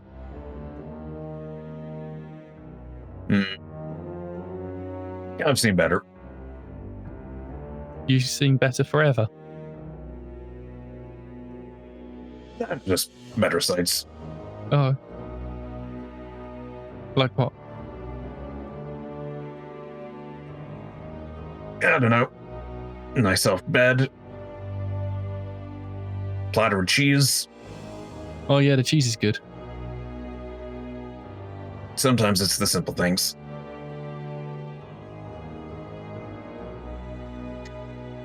But since we're asking such big questions, what's your plan? What do you want to do with your life? Gonna get to that portal. No, I mean a more general sense. Oh, gonna save the world. And then after that? Decide whether or not I'm going to go to the astral plane. Do you think that's leaning so far?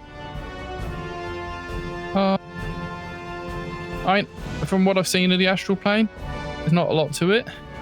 Or, I mean, there is a lot to it, but it's not much, you know? I think it's the fact that there's a lot to it that makes it seem like there's not a lot to it. Yeah, right? It's really spread out. Like, forever. So what'd you do once you get there? I don't know, is there signposts or like Not really. guides or something? Like the rest of the Zevites must be around somewhere, right? Oh, for sure. They're quite rare. I'd never seen one before you. Yeah, we're rare on the material plane, but in the astral plane, there's got to be like dozens of us. Even if there's dozens of you, it's going to be really hard to find in Infinity. Though I imagine there's some way they do it. Yeah, they got it. Because Mum and Dad, they came back a little while back. They must have been able to find the others. They probably should have given me some more advice on that part, actually. So you're going to go back to the astral plane? I don't know. I assume that at some point when I save the world, then I'll get like a feeling, you know? And what are you doing on the material plane while you wait? Learning about feelings. Saving the world. Really a one-track mind, huh? It's good to keep focused when you don't know what you're doing.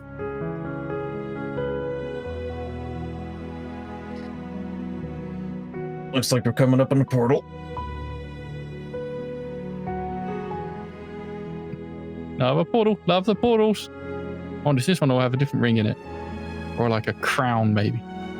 Or shoes. You reach the portal. You peer through. And you are in kind of like a lit vault container. Just some glass letting some light in. In front of you, you can see kind of like a short metal stick. Mm. And it's floating in the air. Ooh, floaty stick. Is it not attached to anything? It's not attached to anything.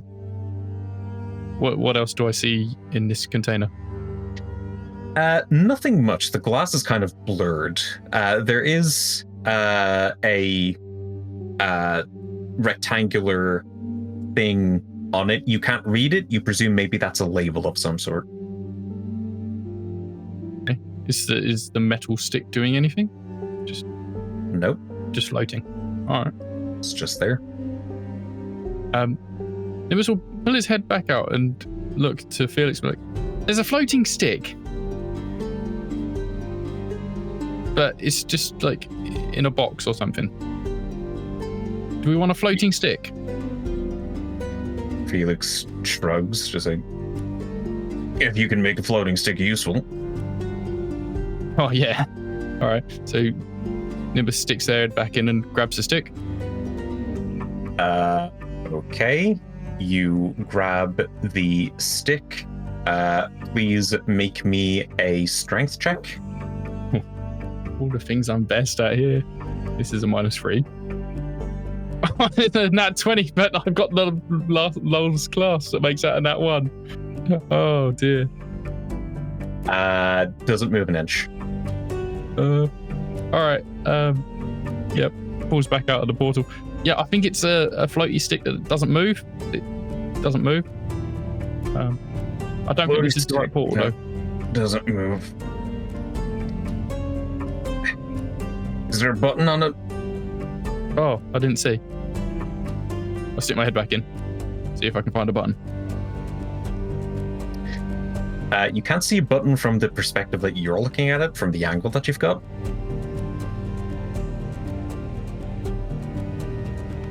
But as you, like, if you want to move your hand in and, like, yeah, I'll, like, feel around the object. Get, like, half my body in as far as I can without going, like, all the way through. See if I can, like, get a better angle to see around. On the other side, the one that's facing away from the portal, you see that there is indeed a button. Okay, I immediately press the button. It immediately falls to the ground with a clack. Oh! Get that. I pick it up and then pull back out through the hole. As you are pulling yourself back out, you see someone on the other side of the door kind of like open the container, and they scream, and it's immediately cut off as you pull yourself out of the portal. Oh. I wonder if that was holding the door shut. Doubt it. Seems like an immovable rod. Oh, that's what the button stick is. Cool. It moves now. I'll press the button. Stop moving.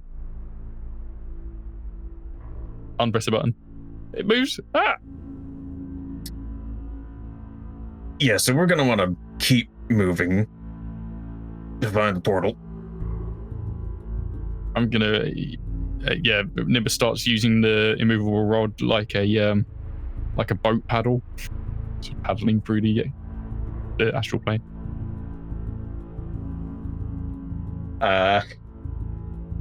Okay, so as you are sitting down and just moving on like a completely flat plane, you are rowing with the immovable rod.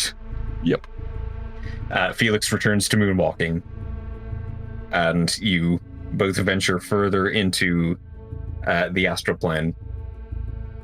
How many portals do you reckon there are here? Loads. B. It has been a bit of a hike, more mentally than physically, because you've just been flying through these panels. But after a few ladders, a few grappling hooks, and a few leaps, you are getting closer to the old abandoned bear trap factory. So, what do you think we'll find at the old abandoned bear trap factory? With any luck, the pheasant and the gem that they took. But do you think this could be a trap?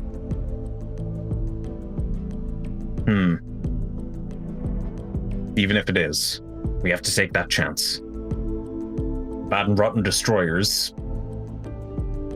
Can't let them get a freebie just because we think that it might be dangerous. He nods solemnly and makes their cape billow.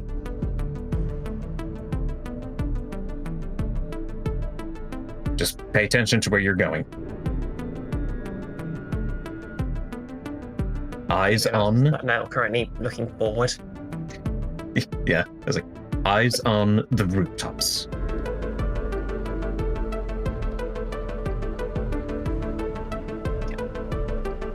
You don't trust him, do you?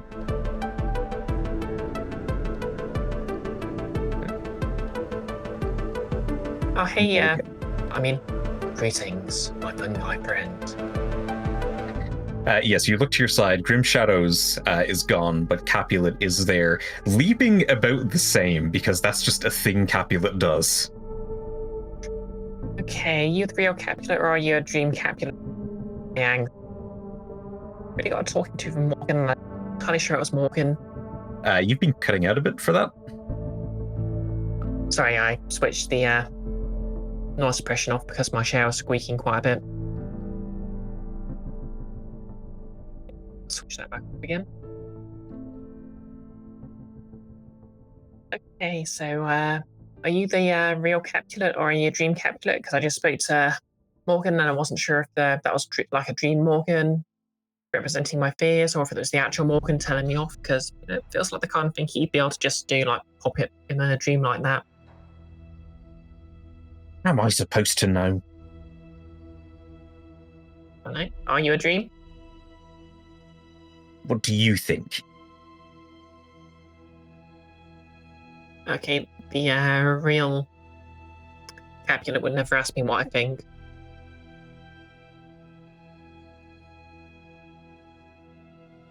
You don't trust him, do you? Well, I mean, I do kinda. I mean, there has to be an explanation for what he did. And remind me, what did he do again? He led us to a powerful artifact, then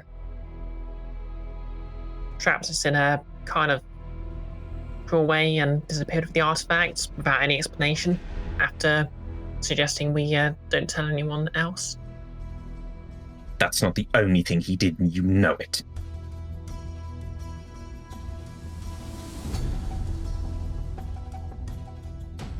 GM, remind me, do I remember the other thing he did? I mean, that would be something that you would have to remember, but you can question Capulet on it. I'm not sure. Do I? Don't play naive.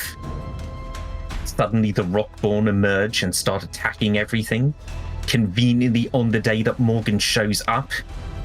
You're trying to fool yourself into thinking that it's unrelated. I mean, he was helping fight them. So he wouldn't have summoned them, right? Otherwise, he could have just saved himself the bother. They weren't summoned. They came from underground.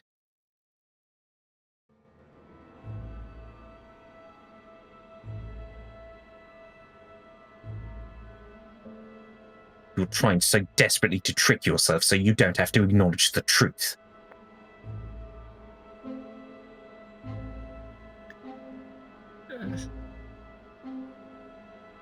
Maybe slightly. But there could be an explanation. The explanation is that whatever it was that Morgan took, they were guarding it. He got them to leave, and he led you down there to fight that beast so that he could take it.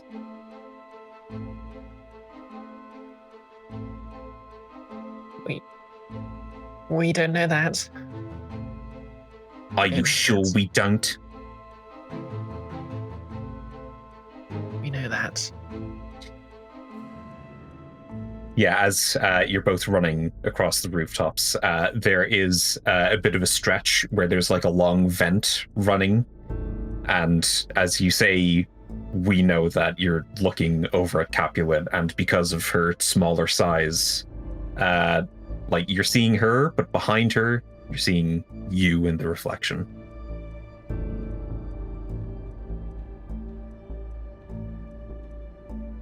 Like, this isn't the real Capulet. This is a figment of your mind. Yeah.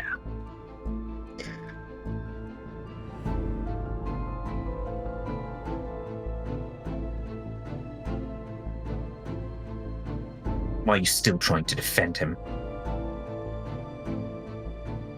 Same reason for trying to defend you. Unfortunately, there's going to come a point at which you'll have to choose.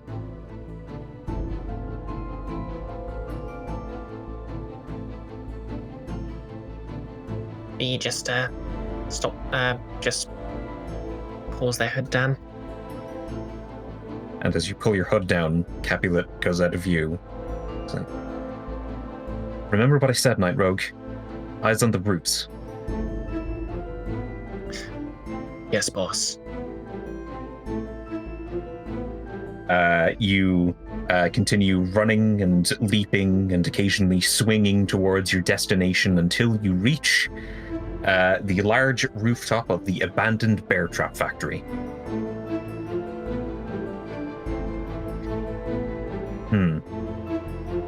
Uh-huh.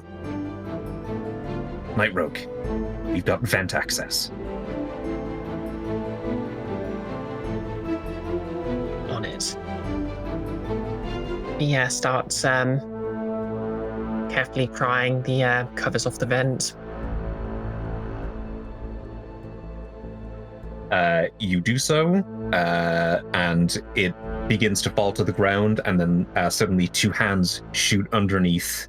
You see Grim Shadow, she's caught it. She gives you a wink. It's like, remember to stay on guard. He salutes. You crawl into the vent. Grim Shadows takes the lead. You're following up behind. And the vent goes on for quite a bit. Usually there are panels underneath that show you kind of inside the building, and occasionally you have found a few of them, but they're very few and far between. And as you pass by, you just see the ground of hallways, the heads of more barred grunts. And then the path starts to lead a bit downwards. And once you get to that point, you feel the bottom of the vent kind of shift beneath you, and suddenly it has become incredibly slippery. and both you and Grim Shadows just down to the end of the vent, which opens up, and you find yourself deposited into a large cage being held. Can I try and stick my feet out to get caught in the exit from the vent? All right. I will warn you, it's going to be a pretty hard check. I'd say that's probably going to be dexterity saving throw. Okay, I'm good at those. Ish. That's a DC 17. Natural 19. Okay, you are able to, as you see Grim Shadows fall down into the cage, you quickly just like shoot both of your legs to either side of the vent and catch yourself with kind of a thud that you hope no one notices. And the cage, the part where Grim Shadows has entered into it, closes instantaneously and shuts. It is being suspended, you notice, over over what seems to be a ground full of bubbling, boiling acid. Ah, Grim Shadows, so glad you could join us for the big event. You recognize this voice. It's the pheasant. That's very impressive considering he's a comic character, so they'd have only ever read it. You've seen some performances. That's fine. It's like, so, alone today? A little birdie told me that a little night rogue was with you. You hear Grim Shadow say, well, seems your bird was misinformed. Just me. A shame.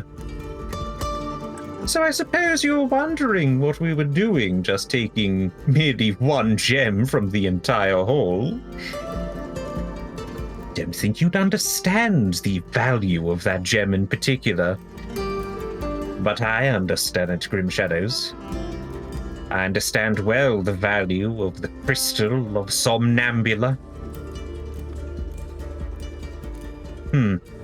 Crystal of Somnambula. Why don't you tell me the story? It'll probably put me to sleep.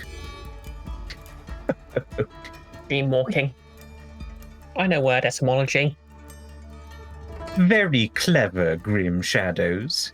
You see, I believe the crystal of Somnambula has within it a particular energy, an energy that can tear beyond the fabric of the universe. And that is precisely what I intend to do. You can hear some footsteps as the pheasant begins to walk somewhere else. You hear some clicking and some pushing of buttons. And then you see a pink glow beginning to emanate from what you presume to be a machine that is beginning to roar up. Speaking of pink glows, Inoltrare, you have reached touchdown.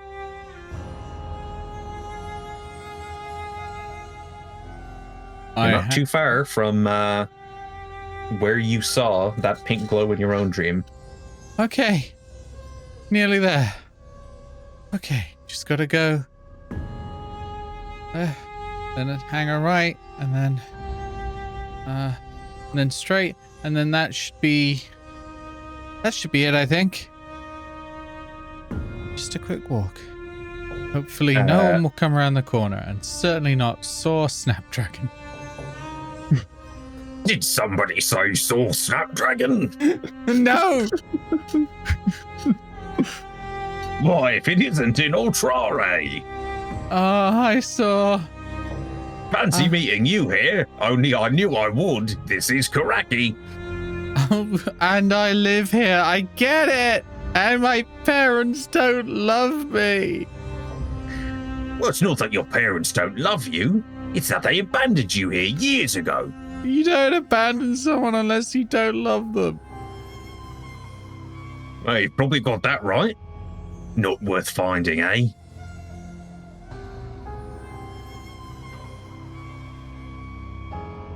So are you They going to never help came me back or for not? you. Sure, I'll help you. Where you going? I need to go into the plane of dreams to find a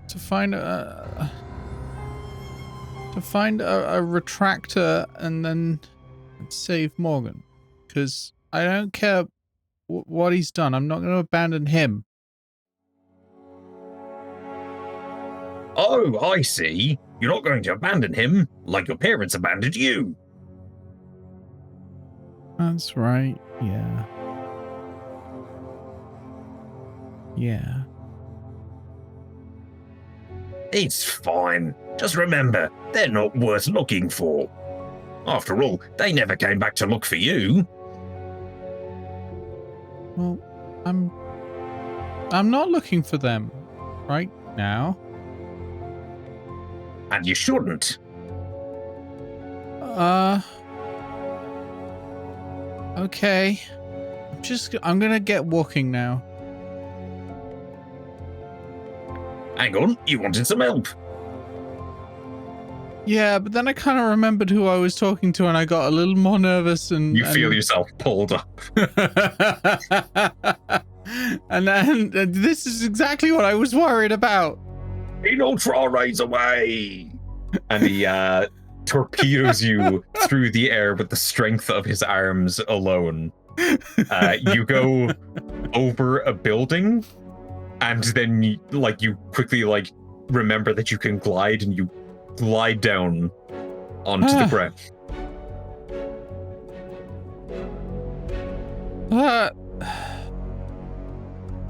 Why do I always have the weird dreams? Smash cut to the cheese. Yeah, it is the cheese. It's 100%. Yeah, just for 3 seconds, cut to some cheese on a table. Like one of those shots where you're in focus and then in the foreground it comes into focus and you become blurry and it's just like the cheese platter. It's rotating slowly. You're not sure why you gave it that you can feature. rotate a cheese platter in your mind. Yeah.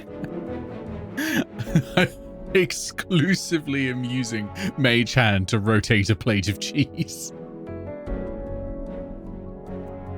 Okay. You get up off the ground, you dust yourself off, and you see Inoltrare Oh, not me again. standing in front of a pink, what appears to be kind of a star shape in the ground.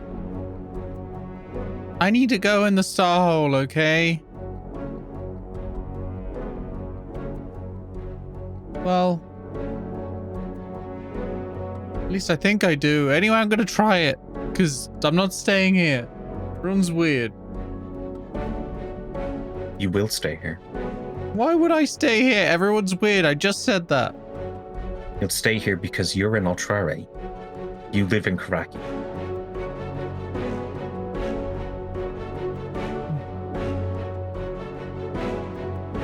No, I am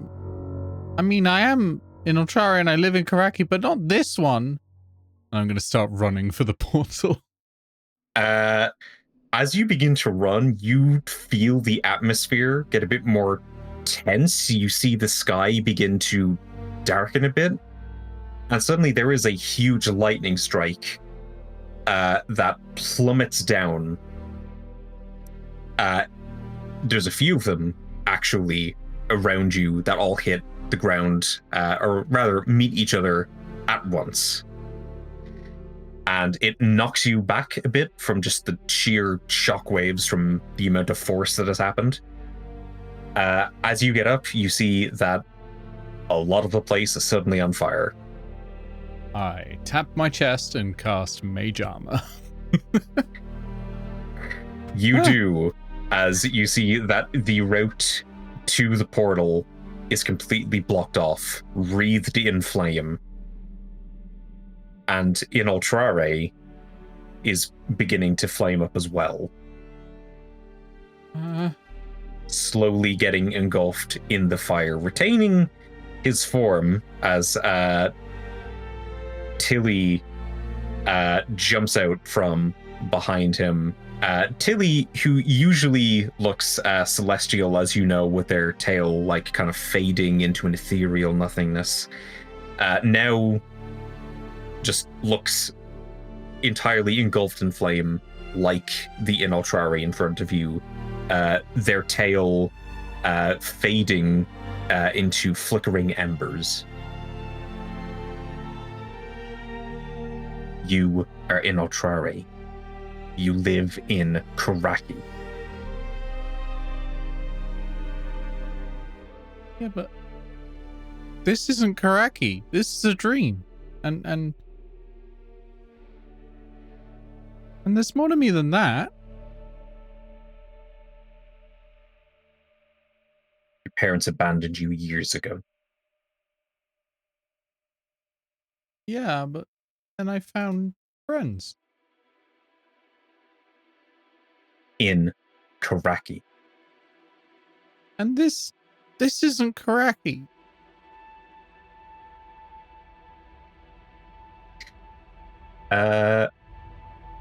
Okay. Inoltrare. Please. Get to the owlbear. Ah, fuck. Oh, this looks cool. Oh, that's Heck so yeah. good. Okay. That fire effect's awesome. Thanks, know it's where not you- mine. Yeah, it's still cool though. Could you place down another Inoltrare? Oh, yeah. Inoltrare.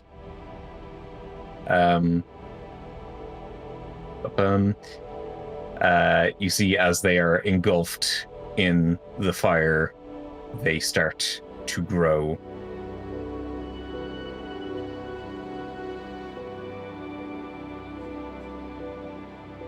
I don't like this look of this. I too once had a dream where I was huge and flaming. I am going to cast blink and sprint towards me. Hang Alright. on. Okay. I don't think you get to cast Blink before we roll initiative. Oh, yep. Okay. That's shit. Classic. Nice try, I've been Nick. Nice rolling try. so well all day, and then the initiative comes around, and it's always bad. What's my initiative modifier? 3? Okay. My initiative is a wonderful 5. I'm so good at this. Right. Hang on, I just need to get this text a bit bigger. There we go. And Inoltrare's initiative is going to be... Ooh, they get +4. Wow. I don't even get +4.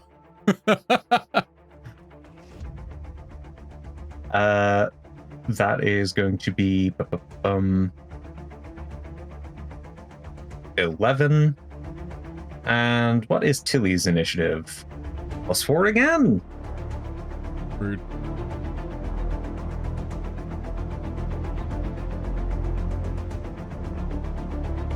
Don't take the players. I'm not.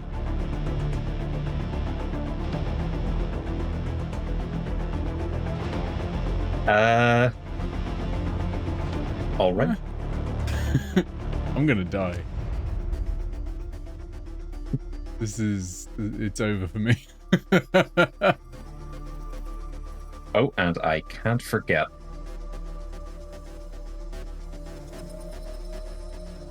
Uh-huh. It's not like you're a wizard and have very low health. No. Yeah, don't worry, that means your copy does as well. Yep.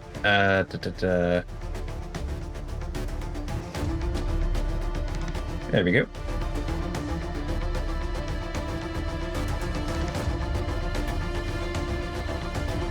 Ready to confront yourself? I guess. Good, because Inoltrare starts rushing towards you. Okay. That's going to be 5, 10, 15, 20, 25. Oh wow, it can even move further than I can. Oh. My movement speed is 25. That's how I know. I got dwarf legs.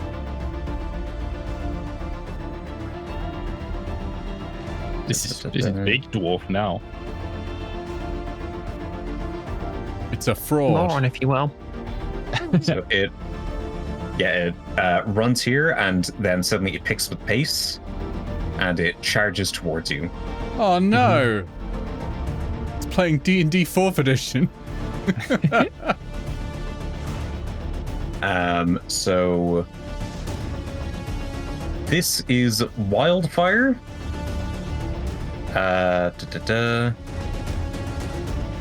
You are subject to the fiery aura of Inoltrare, which means that you're going to take 1d10 fire damage.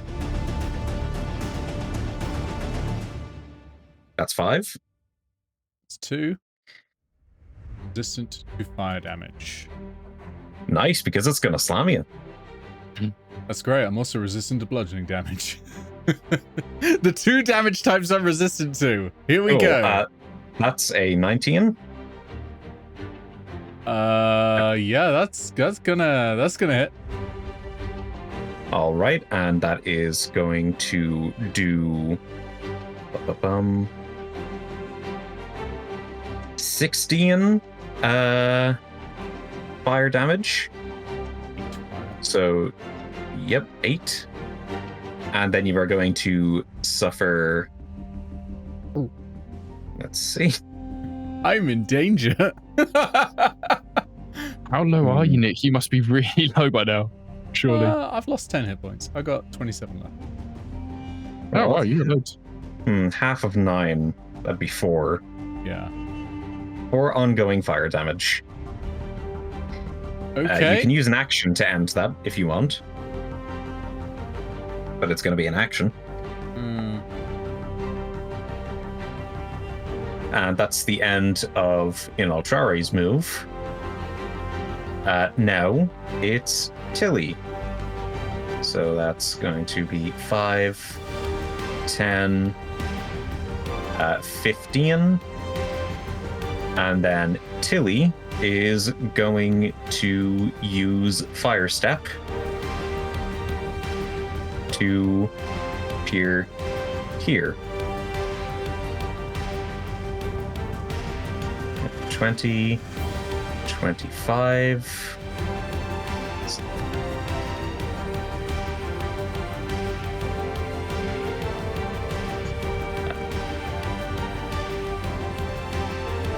Yep, you're in range. Tilly is going to use Spitfire. To make 3 attacks. It's plain but effective. Okay, so because you are at long range, he's going to make this with disadvantage. So let's hope this 23 turns into something lower. Does a 13 hit your armor class? I cast Inoltrare's Inoltrare's intervention, which is shield. Okay. And it misses. All right. Oh. Well, that second one isn't going to hit. That was a 9. The reason it's not just shield is it is a custom spell. All right, and then third one. First one is 21. Second one's a 22. That'll hit. Does 21 hit with shield on? Yeah. Well, I mean, it's fine. You're just going to take 1d8 fire damage, and then you're going to half it. So that's 4. He took 2 fire damage. Okay.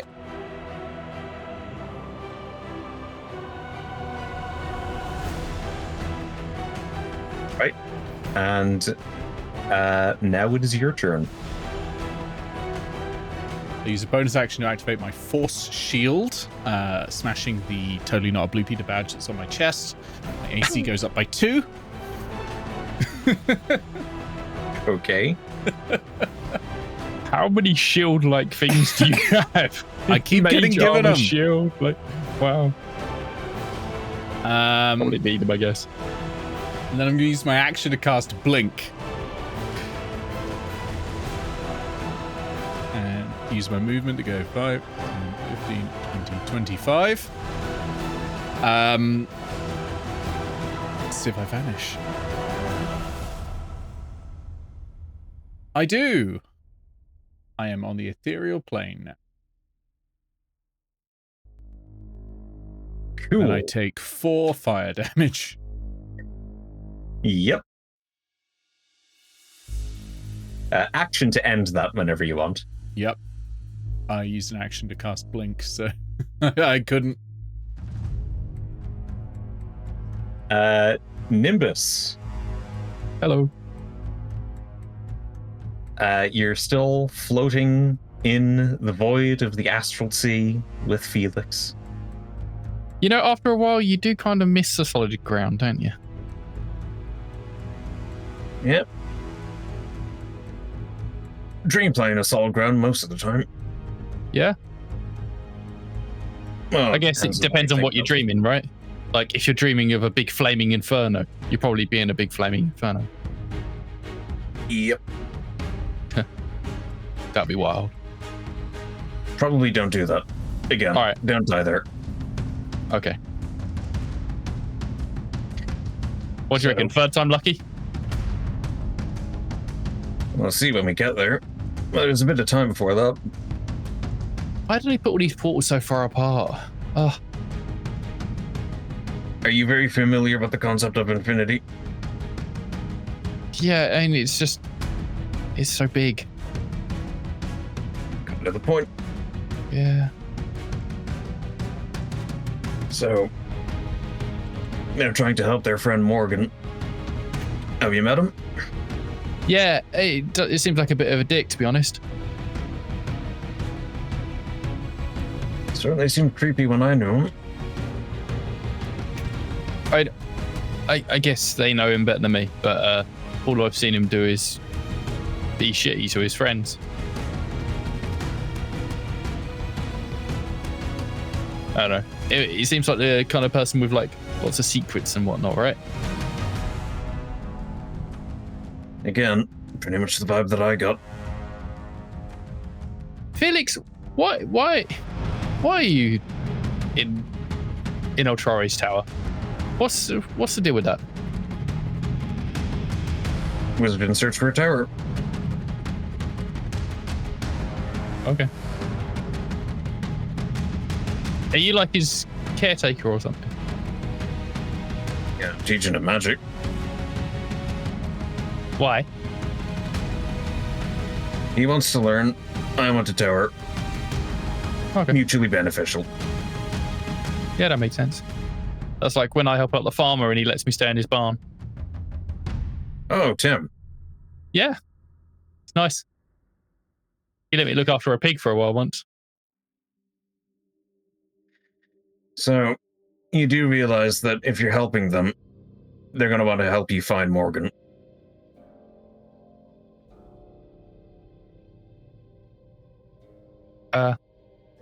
Yeah. I guess. What are you going to do if you do? I know. So far, it's kind of been dictated by what Morgan does.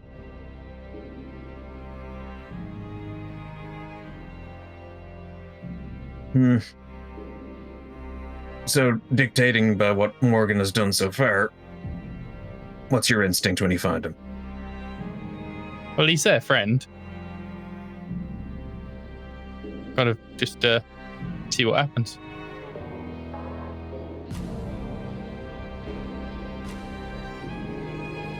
What I don't want again, though, is for him to send me into that fear place that was a bit like this, but a lot more scary.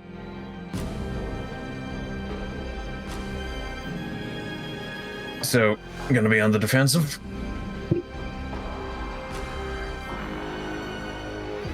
I suppose so. Would be the smart move. I think they should probably be a bit more defensive as well, but... Because I don't really get him. Like, he's got that funny teddy bear and that, and... But why is he... How's he so powerful? Because he like, full-on froze us all and sent us to weird places and that. And then he just, like, disappeared himself. How does he do it? Unfortunately, I have no clue. His aura, just before he left, usually a magical aura, it's connected to a specific type of magic, but the magic that he was doing started not really connecting to any of them. He used to be able to read it. Detect magic got confused. Thought it was all types of spells at once. Huh. But last time I saw him, just didn't pick up anything. Whatever power he had, it's changing. Definitely magical, some sort. What was his thing before? Like, before he left you? Or, like, what was he like? What did he do? Well, I would posit that if it was magical to begin with, it is getting rapidly less so. And B, not really sure. I've really involved myself with, I don't know what they did around town. Really just stayed in the tower for the most part. Fair enough. I guess it's like how I stayed in my cave for a long time after Mum and Dad left.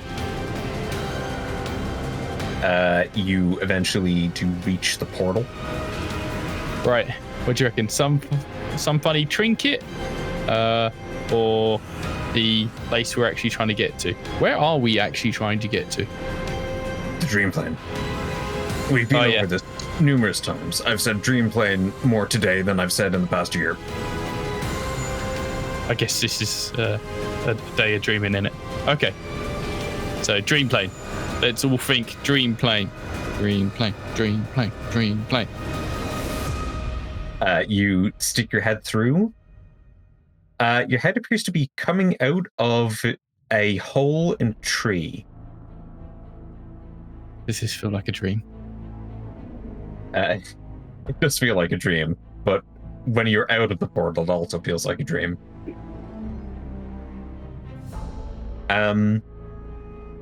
And you see a few faces stare back at you, and these creatures look somewhat familiar. Make me a intelligence history check. Okay. This is a disadvantage. You've got strife. Intelligence. Yep, just straight -1. That is an 18. Oh, no, wait.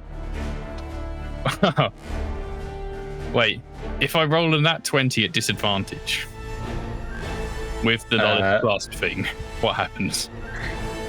If you roll a nat 20 at disadvantage, well, if you roll nat 20 disadvantage, then the nat 20 goes away if you get something that isn't a nat 20. Okay, so it's an 18 -1, 17. This knowledge class thing is so confusing. It's hilarious, but it's confusing. Looking up at you are a lot of small mushroom people, mycelials, as you think you heard the term used when you saw the Trycons with Capulet. Yes. Are they cute or are they threatening? Do you think Capulet looks cute or threatening? Oh, Capulet definitely looks cute. They all look kind of cute. Okay. And also delicious. Yeah, I kind of want to eat one. They all start slowly approaching you. There's quite a few of them. And they're bringing something to you, and they hand it to you. It seems to be a staff.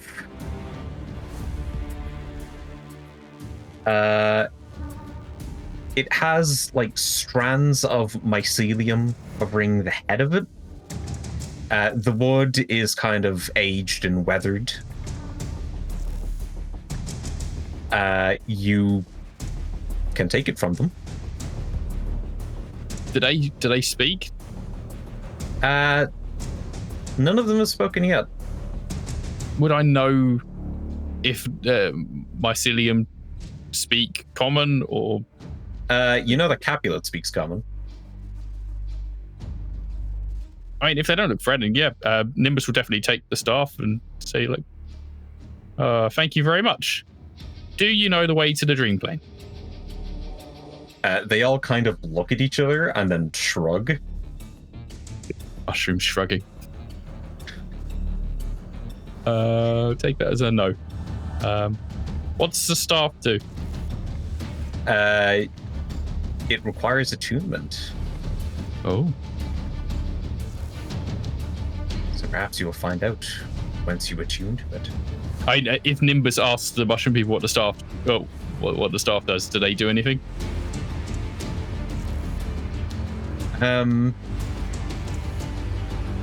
One of them approaches you and then like looks up because it's a really weird angle you're coming out of this tree. I'm imagining it like a squirrel coming out of a tree hole that it's got its nest in. Half body just sticking out. Keeps you safe. Oh, thank you. They give a wave as presumably you pull your head out. Yep. Bye.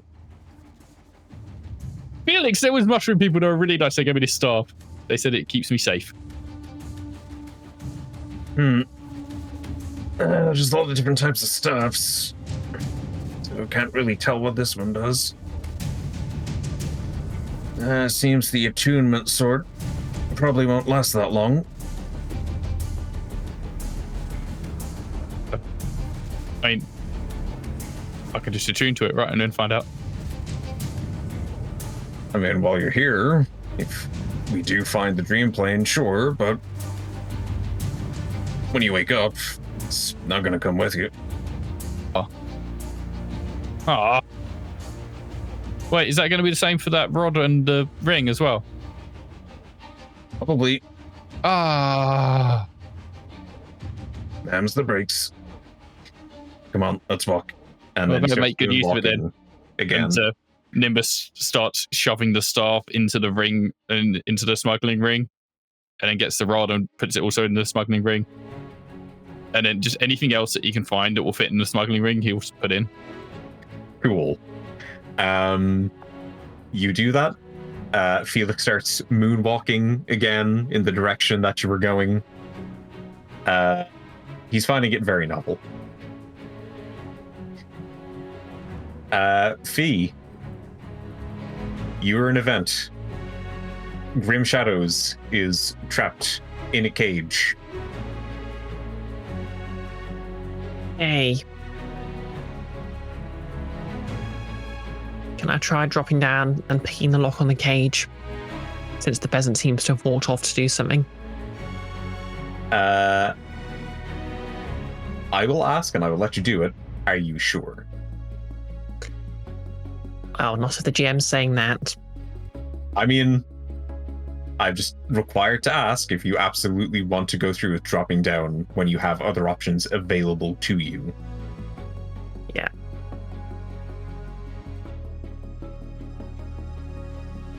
Okay, good point. Can I try climbing across, see what's going on? Climbing across how? Point. Can I just go back into the vent and find a way down? A bit too slippery and at an angle to go crawling back up the vent. I will say there's probably, if you do want to climb, there's probably an abundance of pipes close to the ceiling. Can I try hopping from pipe to pipe? All right. That will be. Bum.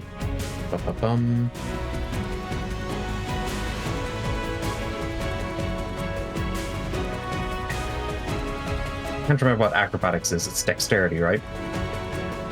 Yeah. Yeah, dexterity acrobatics check. So that, like, to make sure you're able to get a good grip on the pipes as you're leaving the vent. Okay, this is just a +1, but natural 20. Okay, effortlessly, you like slide out of the vent, and then you like just clip the edge of it that you were holding onto before with your feet to avoid falling, and use all of your weight to like pull yourself up and then grab onto one of the pipes, and then you start navigating to a place where you can get a good vantage point of the room. Yes. Okay, I'm just going to switch to my other dice because hopefully it'll have learned from that dice's example.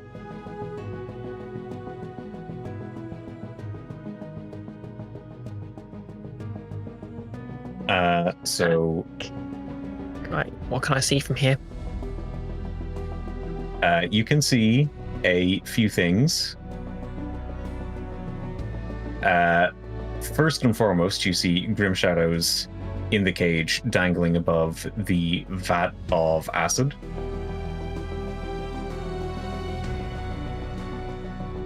Secondly, you see a bunch of barge grunts around the room.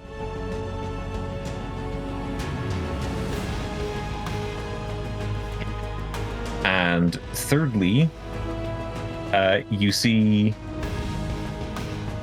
the pheasant at a control panel.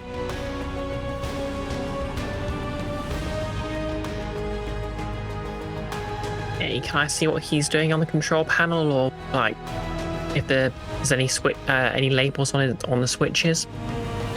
No labels on the switches, unfortunately.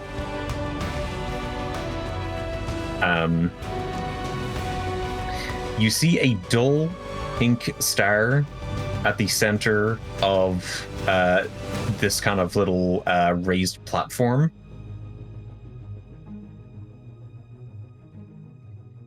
And you see a kind of laser above it that seems to be making noises in conjunction with the buttons and dials that are being pressed and spun here. Right. Oh, yeah.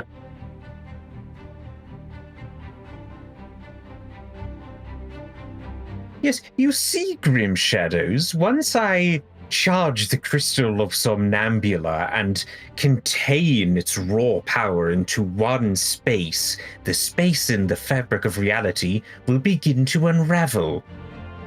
The bad and rotten destroyer's destruction will not be contained into just one world.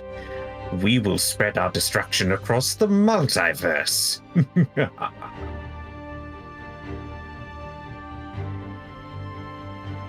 Oh, no, sorry. How was it that the pheasant laughed?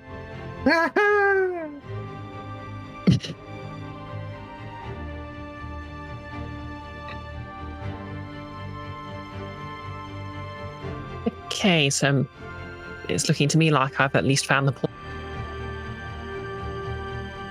It's certainly looking like that. Whereabouts am I on this map? I am going to place down a fee token, and you may place yourself wherever you want for that 20. Okay. Bearing in mind that you were on the ceiling, like a different bee character. It just keeps happening.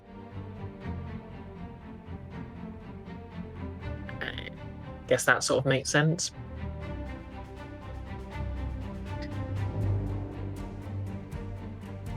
Wow, Fee must really like that grounded a walk.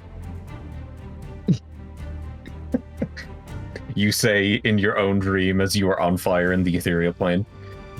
It burns! But wow.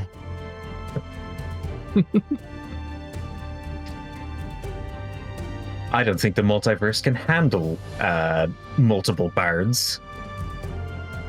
This is just one universe, and I'm already pretty sick of you.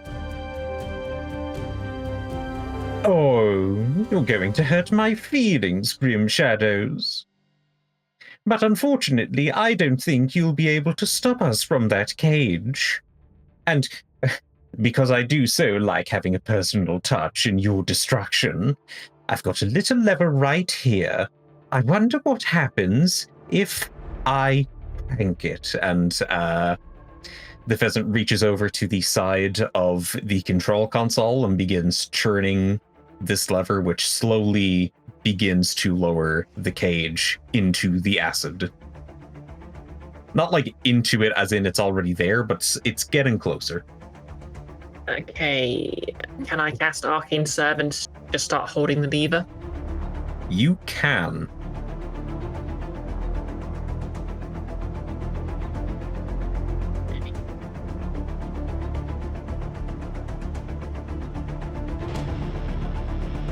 Suddenly, I presume this is something that just happens. Yeah. Yeah, the pheasant is like gleefully rolling the crank, just like, and That's then right. suddenly That's Unseen Servant, by the way. Sorry, got the name wrong. that's fine. And suddenly the crank just stops. It's like, what the devil? What's wrong with this thing? You. Me, sir? Yes, you. You tried to crank this. Just stupid. Never trust grunts to set up anything. So there now is a Bard Grunt there, ineffectually trying to push the crank. Okay. Can I get a bit closer to the control panel to see if there's some sort of release? As you get closer to the control panel, I will need you to make a stealth check. Dexterity stealth. Okay. Because as you're moving about, you are on the ceiling, but also there's still some noise. There's still like light that is going to be bouncing off of some of your more metallic gadgets. Yep. Be a lot of creaking. That's Probably. a natural 19 again. Okay, Total you are 23 able. if that matters. Yeah, you are able to get quite close to the control panel. You see a few buttons. Again, none of them are labeled, so you can't tell really what they do. You can see the gem of Somnambula in the middle of it. And as your eyes scan the control panel, though most of the buttons are unlabeled, you do see one with a really big label under it that says emergency cage open. Okay. It is large and cartoonishly red. Okay. Question: can Grim Shadows basically is Grim Shadows aware of where I am right now? I think they've looked up at the ceiling at some point, because that's the only vantage point they have to be looking at anything going on. Okay. And they spotted you and kind of like have a like wry smirk on their face. Okay, I'm just going to sort of make eye contact, nod, and I'm going to try and basically drop down and press that button. So drop down with your feet, land on the button. Just the Mario approach. Okay, so suddenly you drop down from the ceiling of the abandoned bear trap factory. You land on the cage release button. The top of the cage that Grim Shadows is in flings open, They jump out onto the top, and then they begin running up the chain. They hop over the little fence here. They do a front flip over to the control panel. They land on top of it alongside you. And the pheasant is like, curses!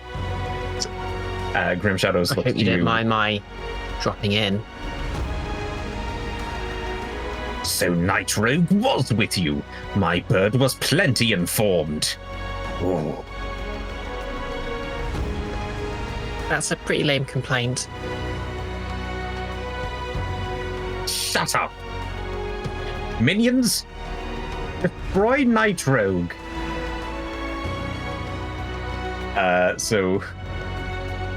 Some of the Bard Grunts are going to begin moving towards you. Grim looks over to you just like, nice work, Night Rogue. I've got the pheasant. You take care of them. Yep. B gives a little salute and turns to the incoming mooks. Okay, roll initiative.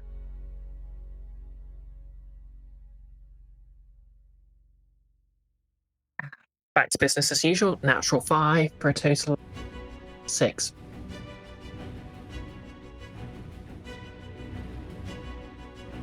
Right. Let me just add you into the initiative. Okay. And then let me make a Bard Grunt base to add that into the initiative. And they rolled an 11. I think a bard grunt is a B. The Pheasant and Grim Shadows are not rolling initiative. They're having a climactic cinematic fight sequence pretty much in the background. Okay.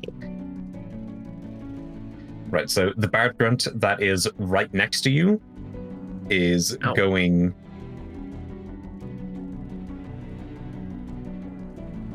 You okay? Sorry, that was just because there was a grunt right next to me. Yeah, I'm fine. Ah. My character's not fine, but I'm fine. They pull out a miscellaneous samurai weapon, and as you look across the factory, you see all of them pull out some kind of different ninja/samurai weapon.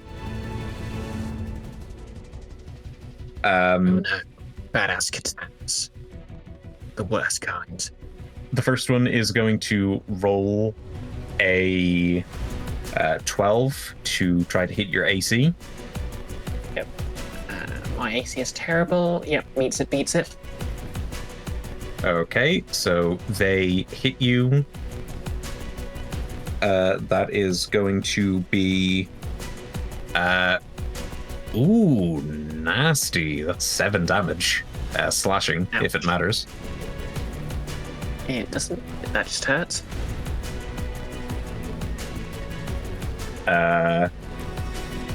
And then the 2 here are going to make their own attacks. They're going to take out vials of acid, and they're going to lob them in your direction. One of them is going to make it a disadvantage, so that's nice. So the first one is a 14. That'll hit. Yep. And then the second one, lowest roll is a 9, and I presume that your AC isn't that bad. Nope. For the one that does hit, can I use... What's it called? Counter shot. Tell me what counter shot does. An awe-inspiring skill. You unleash a thrown weapon or arrow, knocking a missile out of the air. When you see a missile from a ranged weapon attack enter the of a weapon you're wielding, use your reaction to deflect it. Use a weapon to make a ranged attack against the an AC equal to the attack roll of the missile. On a hit, the missile is deflected and misses its target. All right. Well, that attack roll was 14. Okay. Do I just have my normal sort of gear here, or? Yep, you've got your normal gear. Okay. So slingshot. That's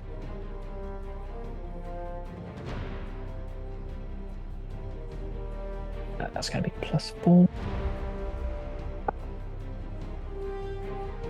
That's 14 exactly. Nice. Yeah, they throw the vial of acid at you. And what weapon are you using to deflect it? Basically, it's a slingshot. Mechanically, it's I think it's a short bow, but yeah. Yeah, you just pull your slingshot back, and the vial of acid like just slots directly into it perfectly, and you're aiming it back at them. There. Okay, dream logic. So now you've got a vial of acid that you can use with that slingshot, I guess. Huh.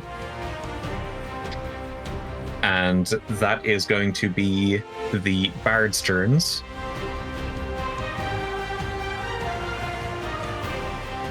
We move over to...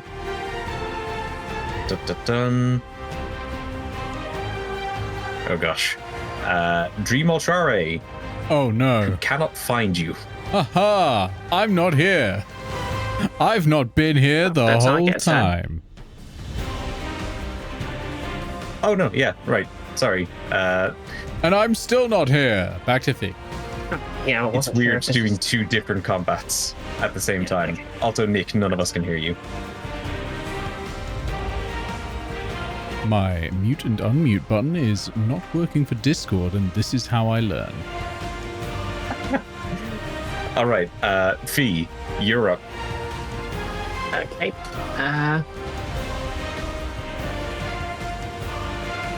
Guess I'm going to summon my twin swords, and I'm going to attack this grunt. Twice.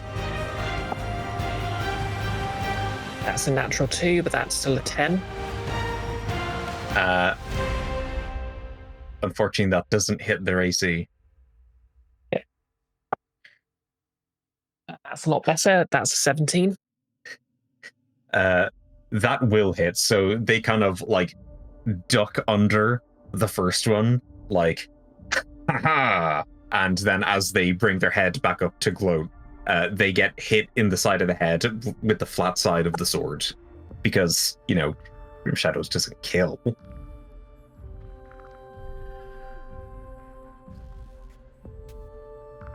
But it will do the same amount of damage.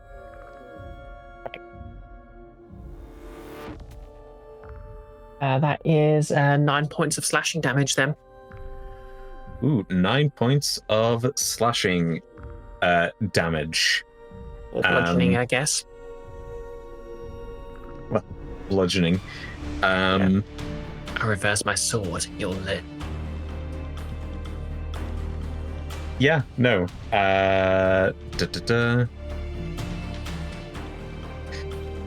They fall over onto the ground, unconscious from that one good hit, and they're out of the fight.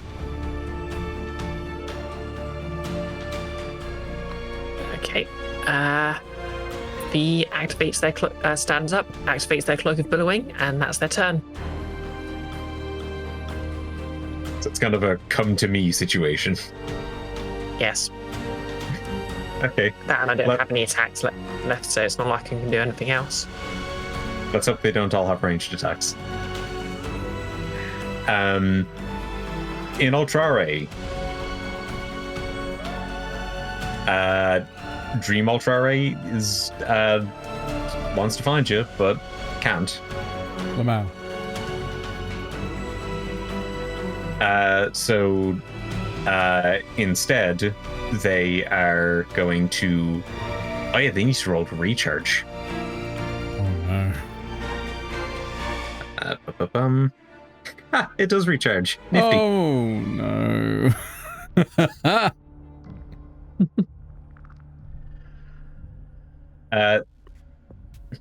They last saw you over here, so they're going to walk over here and look around and try to find you. And as they do, what's a good symbol for it? Probably just this general one.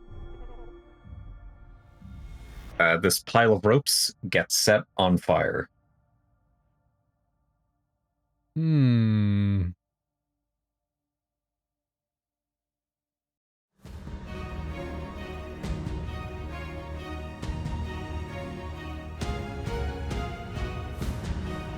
And then Tilly, also not knowing where you've gone, is going to go 5, 10, 15. Is going to use Fire Step and is going to come out of this fire.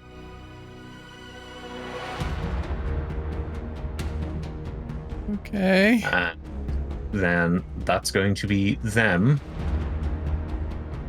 Inoltrare, it is your turn. How high are these flames? Which flames? The ones, like, up in the north. Pretty high. Okay. All right. Like reaching into the sky. This is a dream and things are exaggerated. Okay. I pop out of existence, pop back into existence 10 feet from where I started. And I say, look, all right, I know you're not me. Kind of look like me, trying to hurt me by saying these things, but even if they're true, you're not true. You're not real. None of this is. All right? Yes, my parents abandoned me. Yes, it hurts. But out there, for that hole, I have friends. Real friends. Friends who care about me, who pick me up when I fall and graze my knees, who lift me to new heights and who believe in me. So I'm sorry. I know you want me to stay here where you can remind me that I'm not needed, but the truth is I am needed, and the people who need me are through that hole. And I am going to dash and run through the fire. Before you do that, Yeah. could you make me a wisdom perception check and I'd say give yourself an expertise die if you don't already have one. Okay. Because you're really impassioned and like focused in for that speech. I do not have these die on that, but I do have at least proficiency. So that is 12, 14, 17. You notice during that speech that when you said, like, even if the things that you're saying are true, all of the fire in this place began to, like, flicker a bit. And then when you were saying, like, I know who I am, I know I live here, I know my parents abandoned me, fire got stronger. Mm-hmm. And then as you were saying that you were needed, like, elsewhere outside, it flickered again, like getting a bit weaker.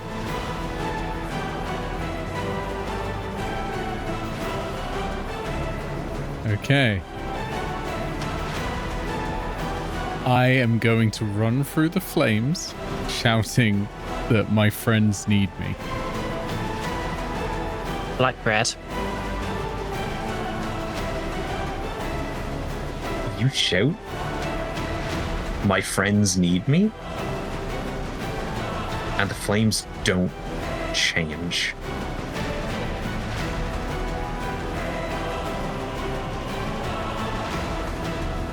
I'm still doing it.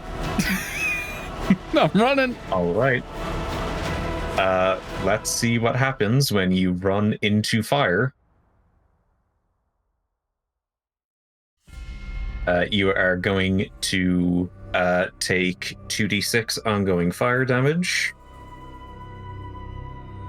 So that's 9 again. Jeez. 4 again. 4 again. Okay. And it is going to take an action to pat that off.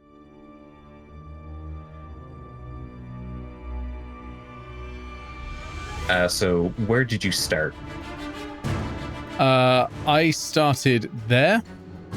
Okay, there. So that's 5, 10, 15, 20. So I've used an action to turn. dash. Used an action to dash. Okay, so then move your speed again. 5, 10, 15, 20, and then another 5 feet is remaining. All right, I will say for purposes of drama that you are at the edge of the portal. Mm-hmm. And Nimbus. Before I end my turn, I'd like to use a minor action to roll, or sorry, a bonus action, wrong edition, to roll a portent. Okay. What is your portent? It is a 15, so I'm going to keep that for myself, should I need it. All right. And then I roll a d20 to determine if I blink out of existence. I do. Because I used that immediately, I guess.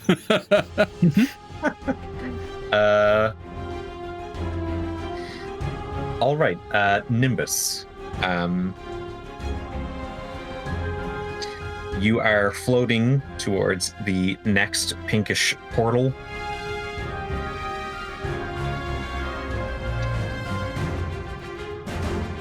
So, what do you think you're going to find in the Dreamplane? Oh, dreams? Well, yes, dreams, but the Dreamplane changes based on your own subjective experience. Uh-huh. And when multiple people are in there at once or in the same place, it gets a bit hectic.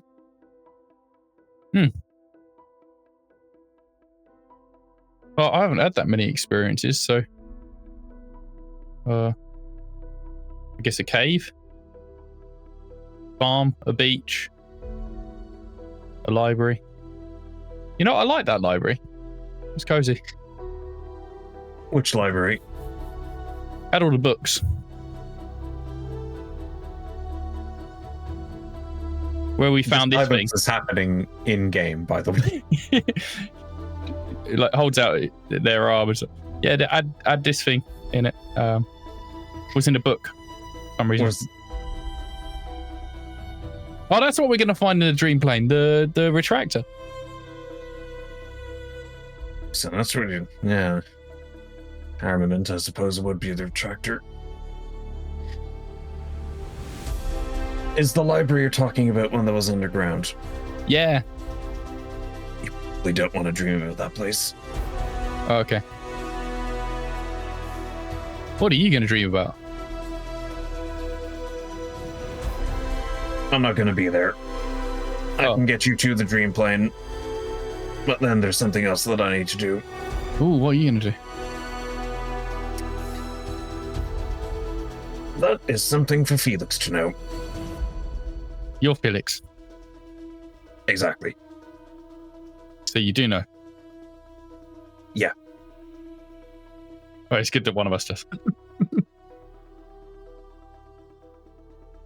It's like, this is it. You reckon it's not going to be like a gobstopper machine or something? Could be. I'm going to find out. And he sticks his head in. you stick your head through, and it's kind of like the astral plane, but there's ground. Huh. And it has portals along the ground, but the portals don't look like the portals that you've been seeing up until now. They look a lot more different, a lot more unique, each and every one of them.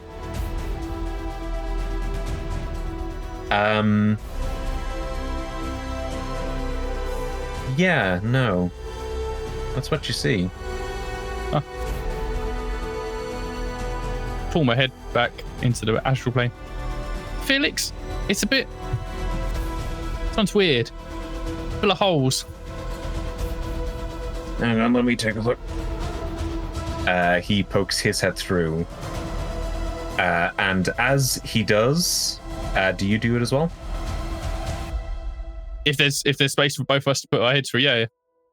There is ample space. Cool. And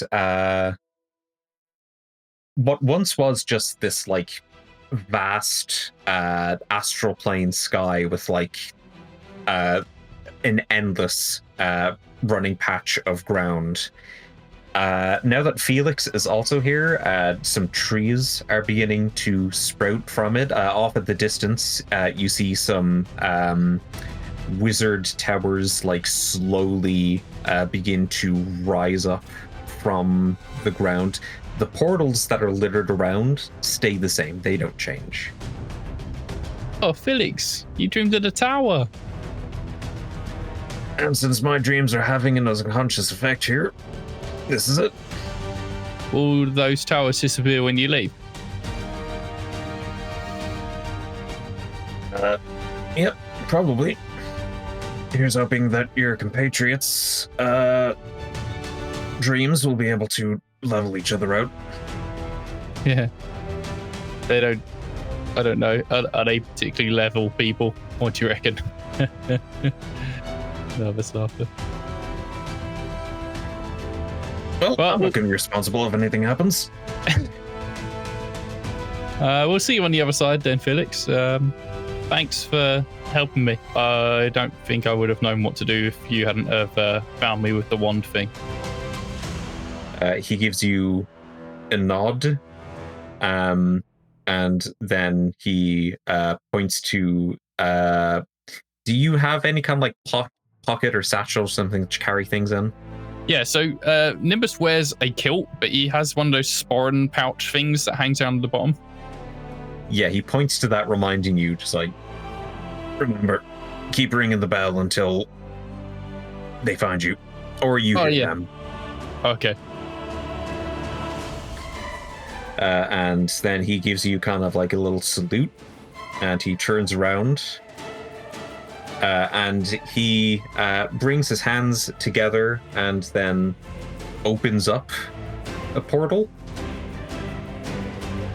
It seems to be at the borders like aged stone pillars with vines crawling around. It seems to be in relatively good condition, except there are a few chips, a few cracks.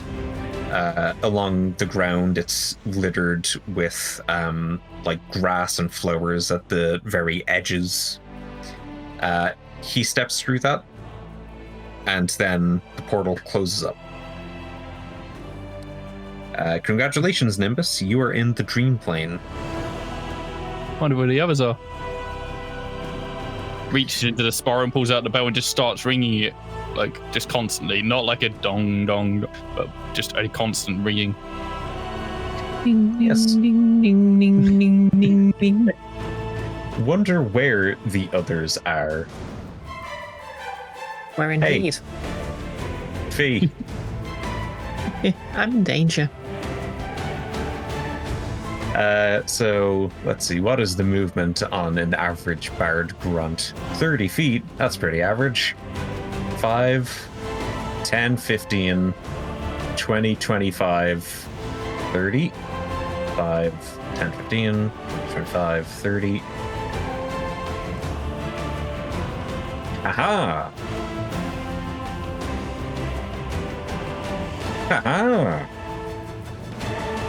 These are not the sounds that they make. They kind of don't make any sounds. You feel like if they're quiet, then for some reason less production has to happen.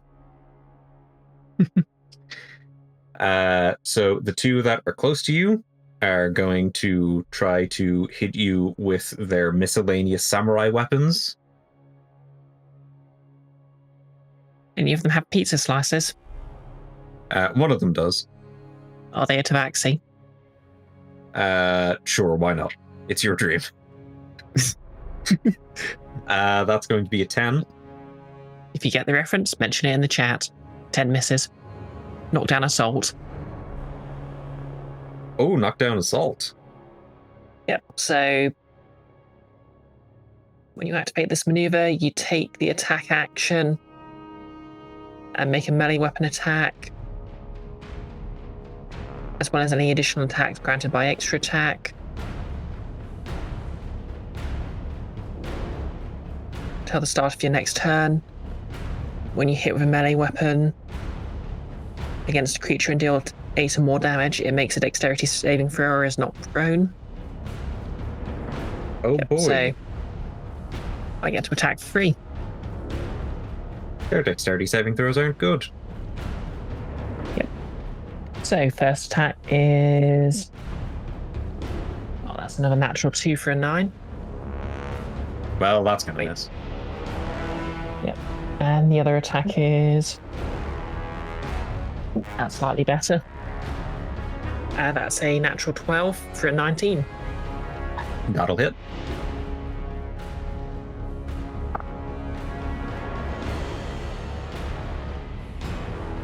7 points of damage. Fortunately, it doesn't activate the effect. Well, it's still 7 points of damage.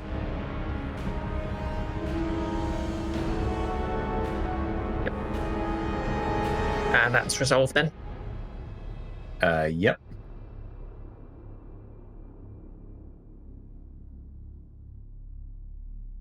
And then Numero Dos is going to attack you.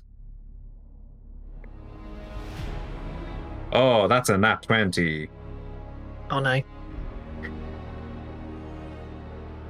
It's okay, it's just double damage, nothing to worry about.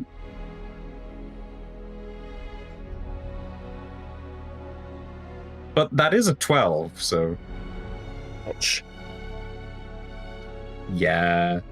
12 slashing as they get you with the pizza cutter.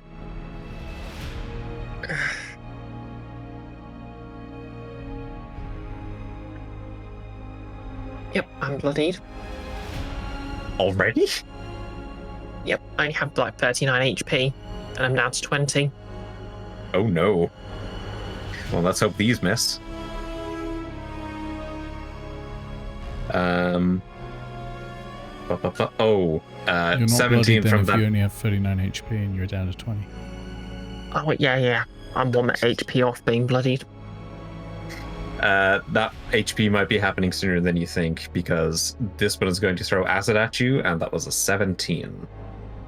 That hits. That's 5 acid damage. Yeah, that could have been worse. And could you make me a Constitution saving throw? Yep, I don't think it's going to do me much good, though. Natural 20. All right. You don't take ongoing acid damage. You're able to shake the acid off of you. That is the result of that is a 19, if that matters. I mean, no, natural 20 was fine enough. Okay. And then we'll have one more acid vial throw with a 16. That also hits. Well, that's only 2 acid damage. Ouch. But make another Constitution saving throw. That is a natural 15 for 14. Okay, you're able to shake that acid off again. You're really tired of him hitting you with acid. guess my parents are right. I would be precious to try acid.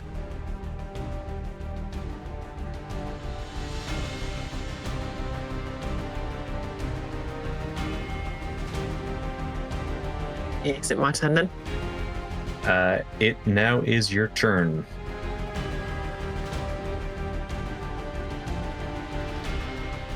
Okay, I guess I'm going to make my first attack against this one. Okay. Natural 19 for a 26. I'd say that'll do it.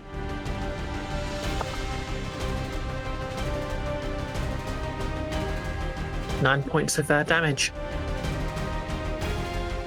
Okay, that is 9 points of damage.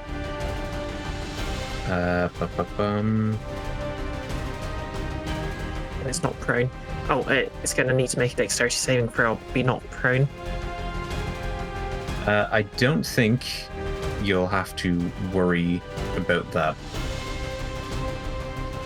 Because as you,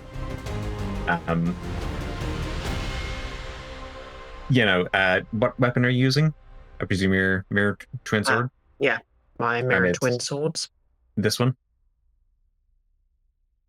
Yep, this one. Yeah, you knock them at the feet with the flat side, and then they trip over and bonk their head against this one. They're knocked out. This one has taken some damage. You could say the rest of the damage in this mob. Ah. Yep. Then comes my second attack against the next one down. Natural 20. Nice. Okay, so that is... I mean, what's crit damage in this? Do I roll the dice twice, or do I roll and then double?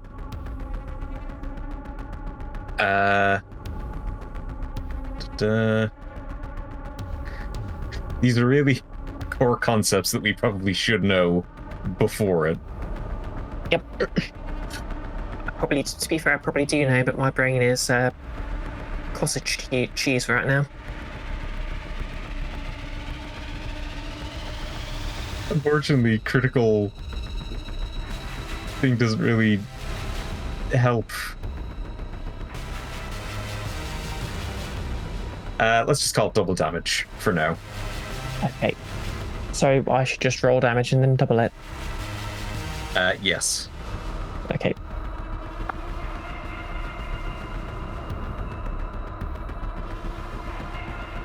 Critical hit 22 increases points the of slashing damage caused damage. by an attack dealing double damage. Okay.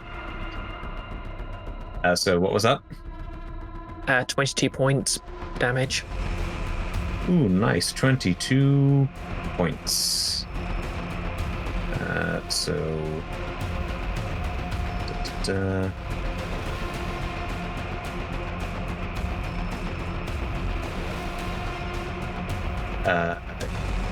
that will take them down quite considerably.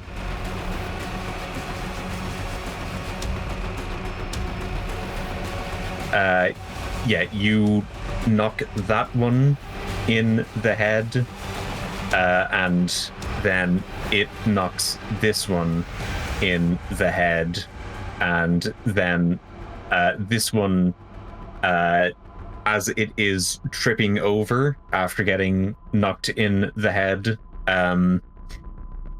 the staff, the shaft of its polearm, trips the other one up, and they fall down, knocking themselves out. He is going to rush forward to engage the these two then. Well, hang on, because as you step off of the console, you get about here. Grim Shadows in their fight against the pheasant. They're still on the console. The pheasant is not. has accidentally stepped on a button, and you see that the laser has started beaming down, and it is beginning to open up a portal here. The star is starting to shimmer and shine and like have depth.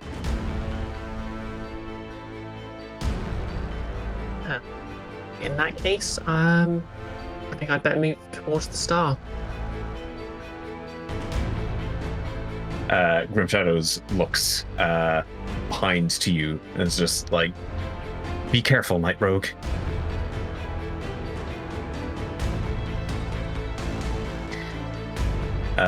All right.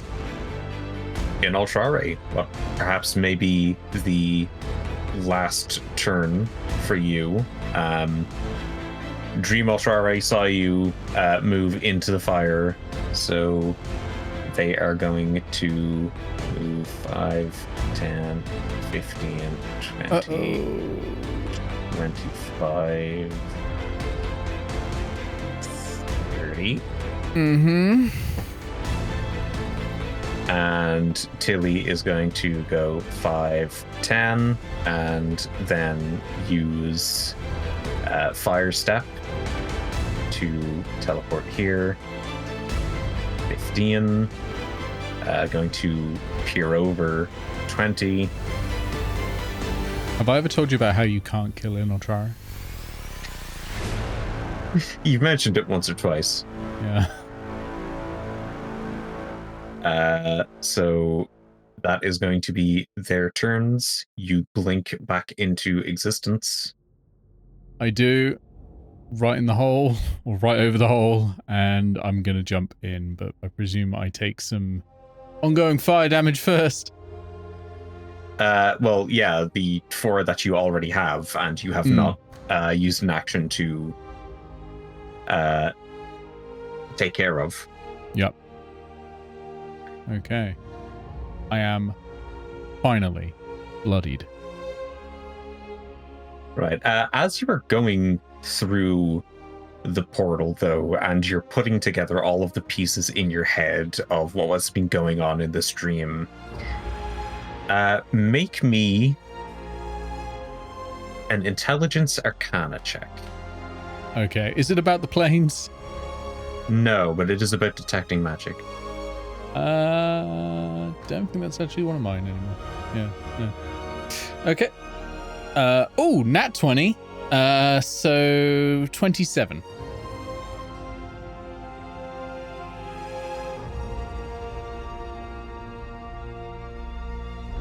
The mist made you more lucid. And in the process, gave you a dream where absolutely everything was telling you who you are, where you live, what happened to you.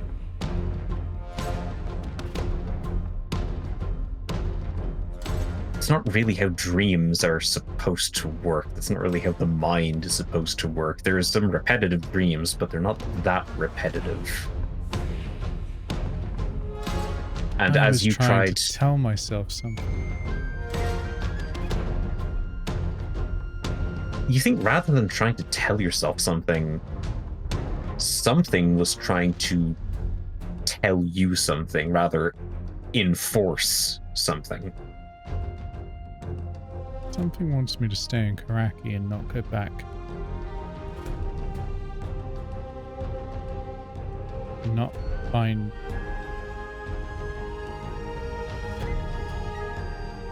But why?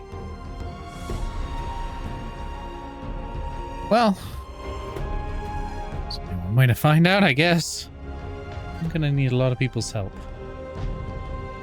Yes, and as you finish that thought, suddenly you appear in a different plane.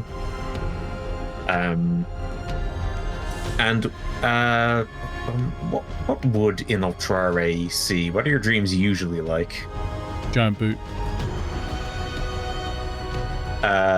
A lot of giant boots Ah! begin falling down all of them missing you, but it's terrifying nonetheless. Oh god, help! Fee, Morgan, Capulet, Utri, Nimbus even. We're getting the level of trust order. I'll even take Saw at this point. Saw does not appear, but through all of the stomping that is being sounded off, you do hear a bell in the distance. The bell. I gotta go for the bell. So you head off for the bell. I drop concentration on Blink. I probably used an action to put the fire out. Yeah, you should do that. Yeah. I'll use an action to put the fire out and drop concentration on Blink. All right. B, the Bard grunts continue their approach.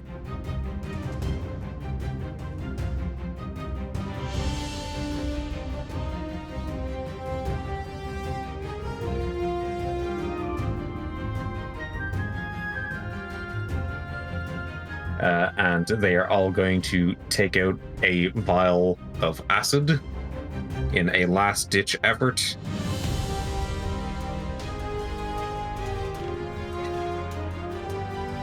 I'm so sorry. No. Oh no. This one rolled a natural 20. Oh no. Counter shot. Okay, we're counter-shotting. Okay. I'm going to need a very high roll for this. You are, actually. That was probably a bad move. Yeah.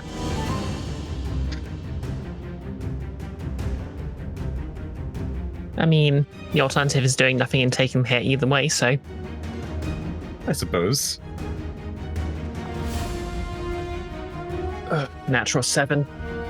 That's not going to do it. It won't. So... Oh, well, that was only a 1, so you're taking 2 acid damage. Okay. But you will also be making a Constitution saving throw. Okay. Good news is I'm currently at double-digit hit points. Nice. Bad news is that's a 12. That'll still pass it. Oh, okay. Unfortunately, this one rolls a 17. That's going to hit. For 1 acid damage. Add your Constitution saving throw. You really want me to take ongoing damage, don't you? I mean, it's acid. Natural 18. Nice. This one rolls a natural 18. Well, not natural 18. It rolled natural 15 for 18.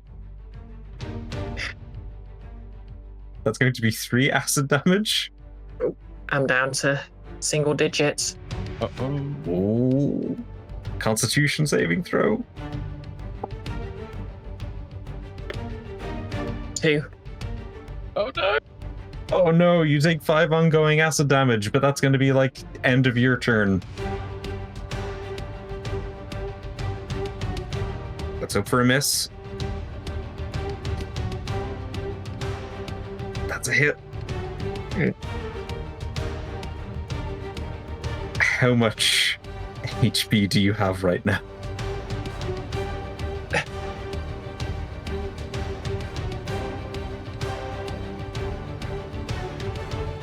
Eight. That is going to be 6 acid damage. As you begin to stumble and fall through the portal, you collapse on the ground. You're now outside in a sprawling city, kind of like the one that you were in before. And as you collapse to the ground and you feel the acid begin to eat into you, burning through your cloak, the bell falls out as well. And Inoltrare, Nimbus, you've just met up with each other, and then you hear like just almost just like 3 little dings in the distance. Nimbus, we gotta get to the bells. Let's go. Okay, you set off. And I'm going to say Nimbus and Inoltrare, roll me strength athletics. Ha ha!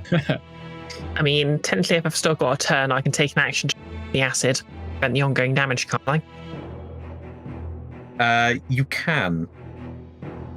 I got a 13. I'm going to use a spell slot to give myself a portent to see if I can get a better chance of giving myself a high roll.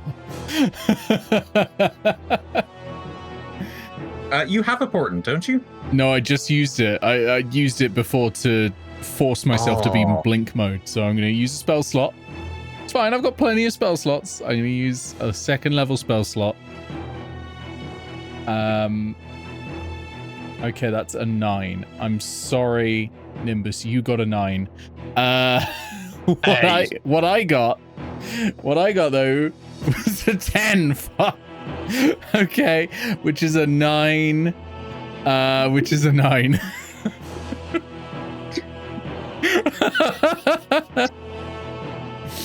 It could be worse. All right, so Fee, you use an action to kind of like try to shake off the rest of the acid that's on you. Can I also... Well, I suppose I need to wait for my next turn in this, so... What do you want to do? basically just cast Cure Wounds on myself.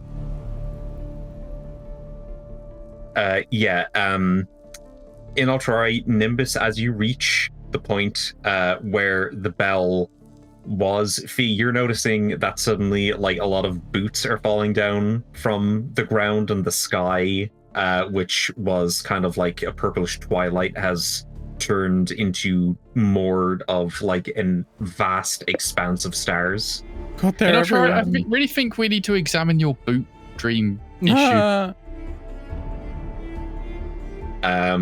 Wow, it just means Inoltrare's dreams are full of soul. No good comes from boots. Yeah, Nimbus and Inoltrare, you happen upon Fee as they are just like casting Cure Wounds on themselves. They're like lying on the ground.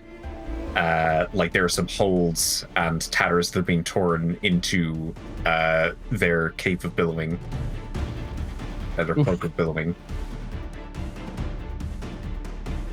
We gotta get out of here. There's so many boots, and the bells are ringing. And the boots. Lots of holes everywhere too.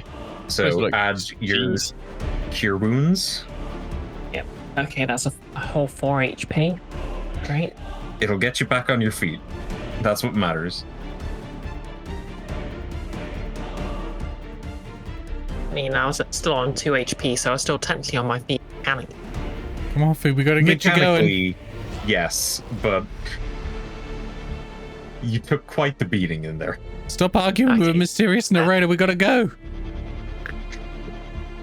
Okay, we found each other now. It's all good. Now we just have to find the Retractor. Nimbus, this city that you suddenly find yourself in has a seaside, and you notice that at the seaside there is a cave. It is not fine, Nimbus. Can't you see the boots? No, it's fine. Look, there's the beach. There's my cave. Oh, do you reckon there's ice cream? Why would it be in your cave? I mean, because it's the beach. You can't get many boots in a cave. Let's go. You all rush towards the cave. I climb on a Fee's back. I Rito ran forth. She's covered in acid and bleeding out. I am like Yoda there on the back, just holding on. Recently bleeding out. There's a difference.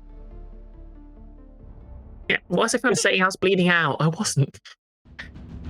Don't tell people that when we get back. I draw the wand of laundry day and I clean all of the blood and acid from Fee's cloak of billowing. Okay, you do that. The holes are still there, but they look fabulous. Yeah, you reach the Thanks, Inoltrare. you reach the cave. You are safe from the falling boots. I use my last spell Outside. scroll of mending to fix the holes in the cave. Oh, I can do that Aw. myself. But thank you. It's happened. What happened to you two? I was just floating in an empty space. I got in a fight with someone who looked like me. It's not the first time this has happened. I got into the coolest thing. Oh, You went to a cheese shop without me? No, I was in a Grim Shadows comic. It was great. Oh, you two have very interesting dreams. They say as lifting up their hand, which has a pretty nasty acid burn on it. Just a thumbs up. Burn all over the hand. yeah. Inoltrare is also pretty charred. Have you two been smoking? I was on fire for a long time, and also weirdly in like the plane of the dead for a little bit. Huh. Anyway, let's get in this cave. I don't like these boots.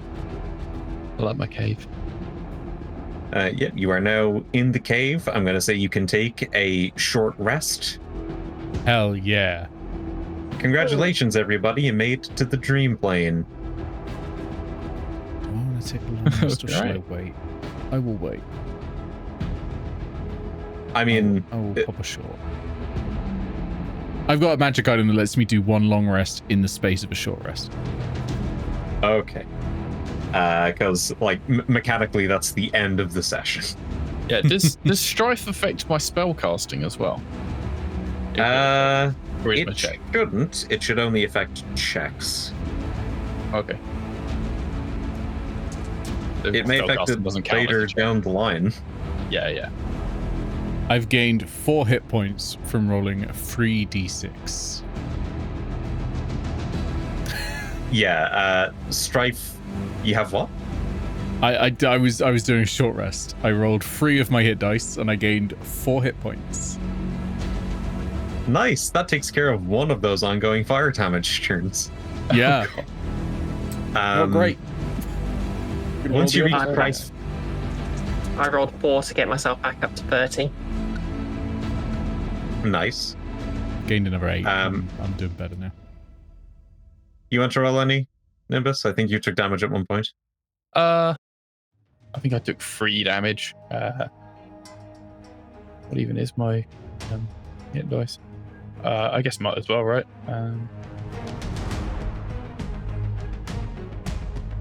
My hit dice are d6. Yeah, sure, why not? Yeah, it takes to Strife level 4, and then you have disadvantage on attack rolls and saving throws using intelligence, wisdom, and charisma. I should be alright for a bit then. Just don't do it too much. Oh, that's a nat 6 on this d6. Nice. I'm back up to 4.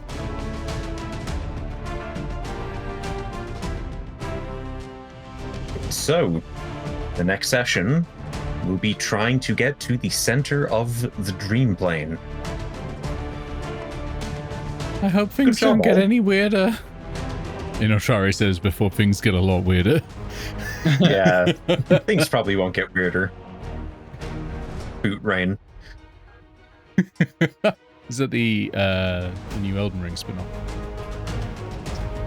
No, it's a remix of Chocolate Rain. Oh. Actually, the Blood Rain developers decided to go in a strange new direction. Yes, guest director Quentin Tarantino. Oh no. Oh no. All right. Well, thank you, Pixel, for hosting a fantastic boot-filled session. That was great. That was fantastic. That was so wild and so weird. Yeah. Really looking forward to the next one. And thank you, Inoltrare, who lives in Korakii and was abandoned by his parents at a young age. Yeah, really hammered that point home. Yeah, that was great. What's everyone doing next? It's Friday, isn't it? What's everyone doing next week? Before we go, we'll start with you, Bree, because we'll start with Ben. Ben, you always know everything. What are you doing next week? All right. Well, tomorrow night I am playing Cypher. It's playing a supers game. I'm playing a large rock man made of magma and lava and stuff. That's at 9 p.m. BST over on the Would Be Heroes Twitch channel. And Nice. No Lancer next week. Actually, nothing on next week. But the week after that, I'll have the next episode of Cybertopia releasing. We are. We're doing a new group this last couple of weeks, and they are getting into all sorts of gripes, so lots of fun. Awesome. How about you, Bree? Okay, so next week, Wednesday, I finished up Chrono Trigger, so I'll probably be throwing a poll over the weekend to decide what I start streaming next, and whatever wins, that'll be Monday, Wednesday. Thursday, I believe I think there's Lancer. Yeah, we Lancing. Yep, we're Lancing. My character and Nick's, and also he's basically in hell, Oh yes. and weird things are happening. Perfect place for us to be. I have a shotgun. Yep. We're in hell. It's going to be great. Just because basically Fant has gone on a road trip with mum and dad, and things are getting weird. Awesome. And on Friday, I believe, I think I can that's something handle for Nick uplift, to. yeah. Yeah. Yep. So yeah. Okay. Well, what about you, Pixel? Before I finish up. I got nothing going on in the next week, but 2 weeks from now, these fools are gonna try and find the Insomnia's Retractor. I know the campaign I'm running. Hell yeah, we are. We're gonna go into the land of boots. You say you're going to go into the land of boots. Like, is that next to the land of Tesco's? It's next to the land of Dora. Gonna get me a meal deal. All right. Yeah, As the land of I think boots. the Land of Boots is just called Westminster. There's just a bunch of like pharmaceutical creams. Aw. I could go for some of that. I'm hungry. As for me, Lancer, as Bree mentioned, on Thursday and on Friday, it is Uplift Part 4 now? Part 3. Having gotten into a quasi cybersexual relationship with a ketamine addicted werewolf, the party have to now work out what they're going to do next as the US government continues to hunt them. It is parasocial as well. It's cyber parasexual, I suppose, because you keep getting dick pics. Forgot about all of that. That was a wild game to listen and watch. Yeah, Uplift is mad. So join us for that on Friday, and yeah, Thursday over on Keith's channel. Awesome Lancer. And also on Tuesday, which for some reason isn't showing up in my calendar, despite being there, I am going to be playing some Earth Defense Force 4.1, The Shadow of New Despair with Iris. It's wild. Imagine the weirdest version of Helldivers, basically. We're saving the world from insects and also now Godzilla. Literally Godzilla. I don't know why. If Godzilla was about, you'd have to save the world from him, unless it's one of the settings where he's saving the world. It's great. My primary ability is summon a tank. And I have one of those now. And meanwhile, Iris can fucking fly. It's the maddest game. It's really good fun though. I love that. So that's going to be on Tuesday. Yeah. Oh? Don't forget, that's also your birthday. No, it's not. Shut up. I had a birthday. It was on the 1st Nick, of how June. can you forget it was your own lovely. birthday? Don't be silly. Barely anyone wished me a happy birthday on the 1st of June, which was great. I much preferred that. And yeah. Crumpet day. No. All right, we're ending here now. Before I don't know. Before I just hit end stream instead of going Happy birthday to the outro, because this has been a deeply cursed stream, and I'm sure that something's going to break even more as the longer we stream for. So goodbye, everyone. Thank you for running, Pixel. Bye. We'll see you all very soon. Bye. Have a lovely weekend, chat. the businesses.